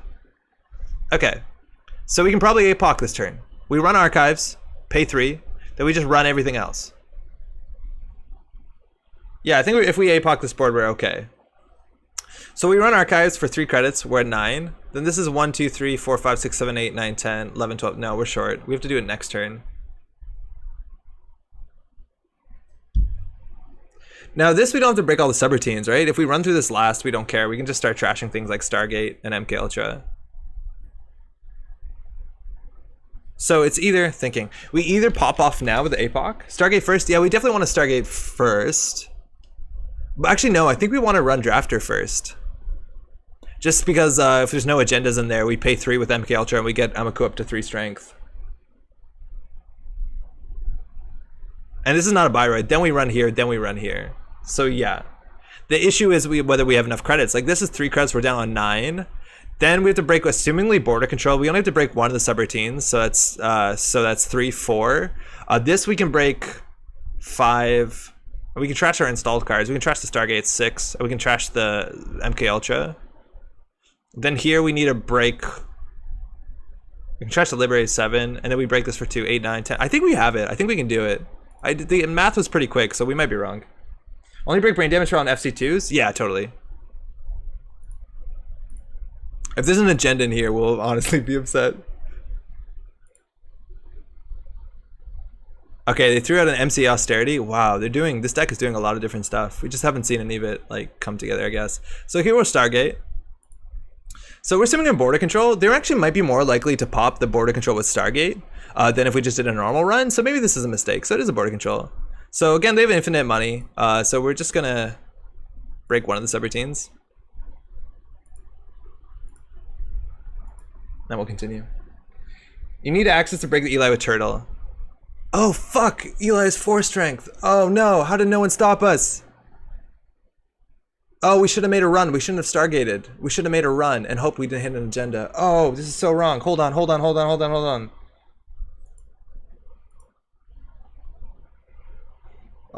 Oh, we're goofing it.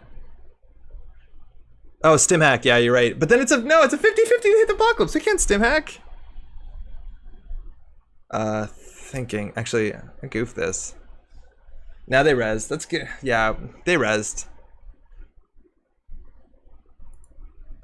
Hopefully they border control here anyways, so the mistake isn't that heavily punished.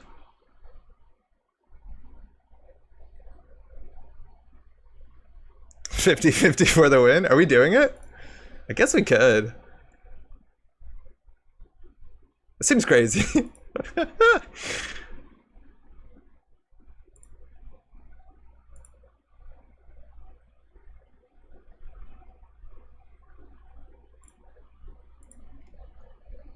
It's okay, don't Apoc this turn. Yeah, I guess we don't. But then we should spend 2 more credits and we shouldn't trash our Stargate. Actually, yeah, this is dumb. Actually, I'll pay, wait. I'll just break all of it. Yeah, okay. We don't have to Apoc this turn, we're not gonna lose. So we save 2 credits. Yeah, I think they will pop border control. Rezzing Ash for free, that's good, it's a buy ride. Apparently not. Fairchild 2. Ravana? I think we don't care about the Ravana. Oh, Fairchild, Austerity is really strong against Apocalypse deck. We don't really have an answer to that. So we'll draw into a hedge fund. Or Shergampo. No, and then we'll just liberate it. Okay. So, I don't know, I'm assuming they purge here? Oh, they obviously put the Fairchild 2 on here. Install card in server 2, advance. Okay. Advance. Alright, so this is a good turn to pop off if we can, and I think we can. So now that's 1, 2, 3, 4, 5, 6, 7, 8, 9, 10. Yeah, I feel like we can do it. Yeah, we'll Apoc this turn. We'll have no money, but whatever. R&D first? Oh yeah, you're right. R&D first. Whoops. Yeah, totally all right. We're on every other server first. They're only on 12 cards left. Is this a 40 card deck? No, it's not. We're doing this first, so if they pop it, we don't waste money. We also can let the drafter fire. At least one of them fire, we don't care about it. Unless they put an Ashen Archives. No, we don't care about that. Break subroutine. Stargate? No, because we want to get the counter with Amakua from Eli. I don't think we Stargate here. But you're right, the stim hack is at least safer. Why no Stargate run? Because we need to get Amakua up to 4 to be able to get through Eli. So I want to actually access a card. You get a turtle counter off of Archives? Oh, that's a really good point. I think the Stargate will make him more likely to border control, but yeah, maybe you're right actually.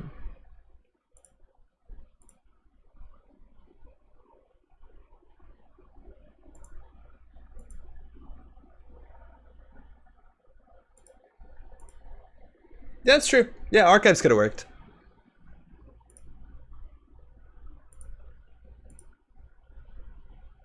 If we hit a CVS, we're in a really bad spot. Even if we steal an agenda, we're in a bad spot. If you toss your rig, you're asking for the border control? Yeah, maybe. But then we just go off next turn. Yeah, that's fine.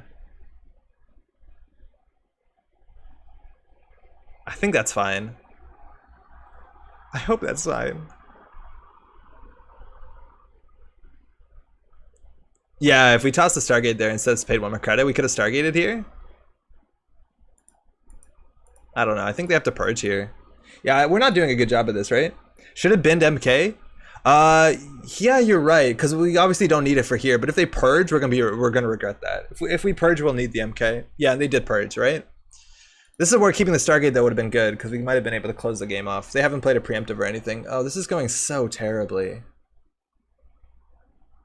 This is so bad. Oh man, this is terrible. If we're really lucky, we can just let everything fire. Apex decks are hard? Yeah, I know. We didn't get good at early aggression. Our money's also not great. Because like, if we had money, we could just install our breakers through this. Stimmek HQ, I believe. I think so. I think we want to draw. Like, the thing is, like, we could actually let all this shit fire and we'd probably be okay. Drafter installs border control if fired. If we install last, though, we don't care. Because they won't have a chance to res it.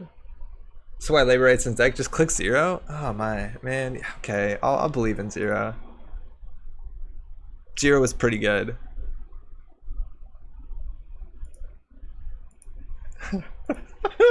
Hear me out. We can take some brain damage now.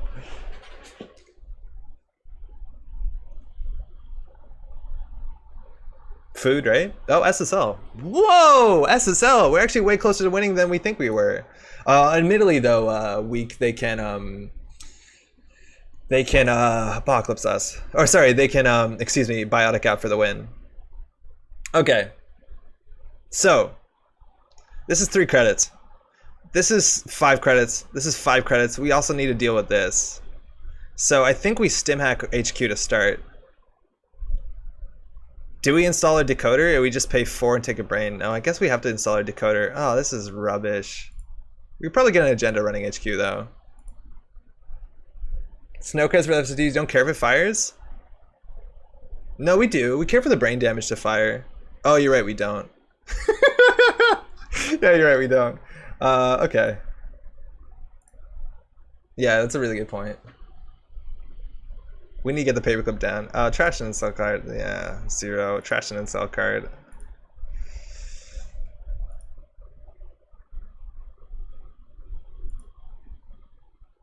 Cheap res, if this is a Biroid. We know what it is though. We think it's a Surveyor? I think they showed us what this card was. I might be wrong. Paperclip, good card.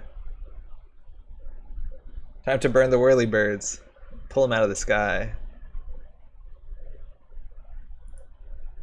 SSL, okay. Alright. Oh wait, that was terrifying. Wait, no, we need to break this damage. Wait, we need to get through this one. That's okay, we'll do that. So we'll run R&D. This is going to be one of the games where you win before you apocalypse.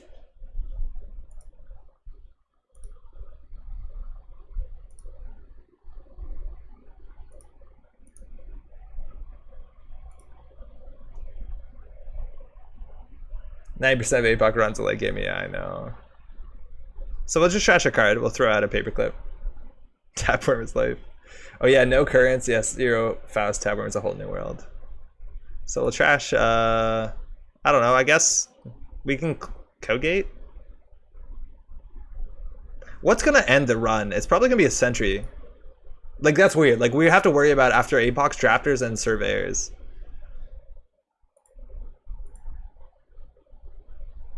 Ravana? Okay, so now Kogate's seem a bit better. Run archives? I don't think there's anything they can pull to stop us.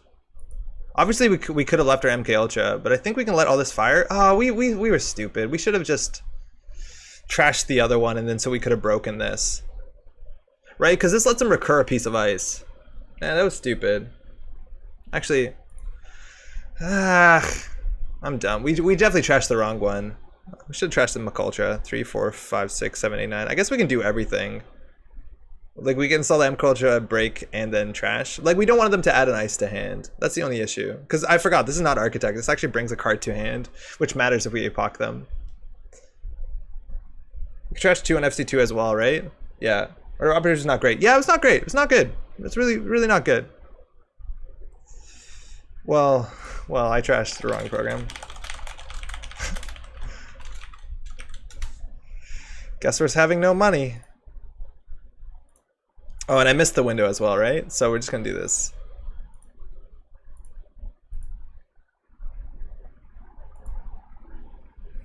Guy's like right in his brain.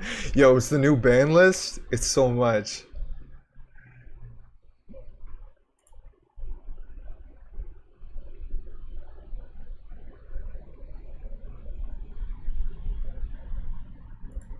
Okay. Well, Yahoo, we got there. And we have no more Stargates. But they only have 9 cards left. So if we did this in the other order, we would have had a Code Gate in the bin. Wait, what don't we have in the bin? I didn't even check that. Oh, we have everything in the bin. So we're fine. We just click for the credits. What? Is that an Ash? What? Run HQ? I think so. We need 3 to trash Ash though, so we credit Run HQ. What is this? Ravana? Jinja? Oh. I'll run R&D, run HQ. Damn, we're good. Oh, we're so good. Oh, good game. I feel like they could have rushed that out way faster. If they had the agendas, maybe they didn't. Anything in hand? Right? Because that turned where the game, like, you know, it's 27 credits. If they just jammed the remote, I think they would have been fine. Or we're shooting to a whole end of agendas on left. Ooh. Apparently they had all the agendas. Yeah, I think they could have pushed it. Ash doesn't help against Apocalypse because Ash doesn't stop the run from being successful, but I don't know. I feel like they could have jammed it out. Now we want Stargates and Wantons. Yeah, at this point I see you. You labor rights just for Stargate and Wanton. Sounds really good. Wanton would have been really sick. We lost 2 of our Wantons and win our first player of labor rights. Ah, bummer. Yeah, Wanton also seems really good as a card. I'm not saying much. It's nonsense. It's too late. I just said Wanton's a good card. I need to turn up. And then MCA. Oh man, MCA would have been brutal. Yeah, this deck also, like, in theory, if MCA is a problem in your meta, you could always run Amped Up, which lets you deal with the MCA. Otherwise, there's no real option besides to wait for it to pass. Thanks for the game, eh? All right, so I don't think we drew well, but I see where that deck is. Pancakes. Yeah, Pancakes is still legal, huh? That's all for tonight. Again, Nisei is running a Black Lives Matter tournament on the 27th. They're raising money. They said they would match a large portion of credits to the bail fund. So do check that out if you want to get involved in that. Again, it's on the 27th. That's 2 Saturdays from now. Obviously, there's a new ban list. So we are going to do a video talking about that. It'll be recorded. I have all the tabs up and everything. I have that up. And it'll be recorded probably Saturday, and it'll be out either the weekend or the top of next week. It is a big chance we're going to be streaming on Tuesday night as well next week. It is a holiday in Quebec on Wednesday, so it will be easy to stay up late that night. No guarantee so far. Probably also be streaming on Sunday, just because there's a lot of stuff we need to play with. I'm really interested to hear what y'all find out is good in this meta. Again, those are the only 2 games I've played in it so far. Geist just seems still good. Maybe that wasn't an issue because Geist looks like he's going to rotate relatively soon. But there's still a lot of fiddling around to do for sure. That's all though. Enjoy the new ban list. It's pretty wild. As much as I think I do miss restricted cards. Oh, I didn't realize Whistleblower is looking at like a neural, what's it called? Fetal AI. Vincent, thanks for stream, of course. Blocked out my day for it. Can't wait. Fantastic. It's for the BLM stream, no doubt. That's all. We'll be back, and hopefully in a couple days we'll get a video out. I need to answer some comments about Mnemonic, and that's actually it. Thanks to everybody watching this. Thanks to everyone in chat. We had some really good conversation about all the new cards. Really excited to hear what everyone thinks. Thanks to everyone we played against, everyone watching the VOD. Again, in the comments, love to hear what you think about the new list. We'll have a full video talking about just that, so that'll be up soon.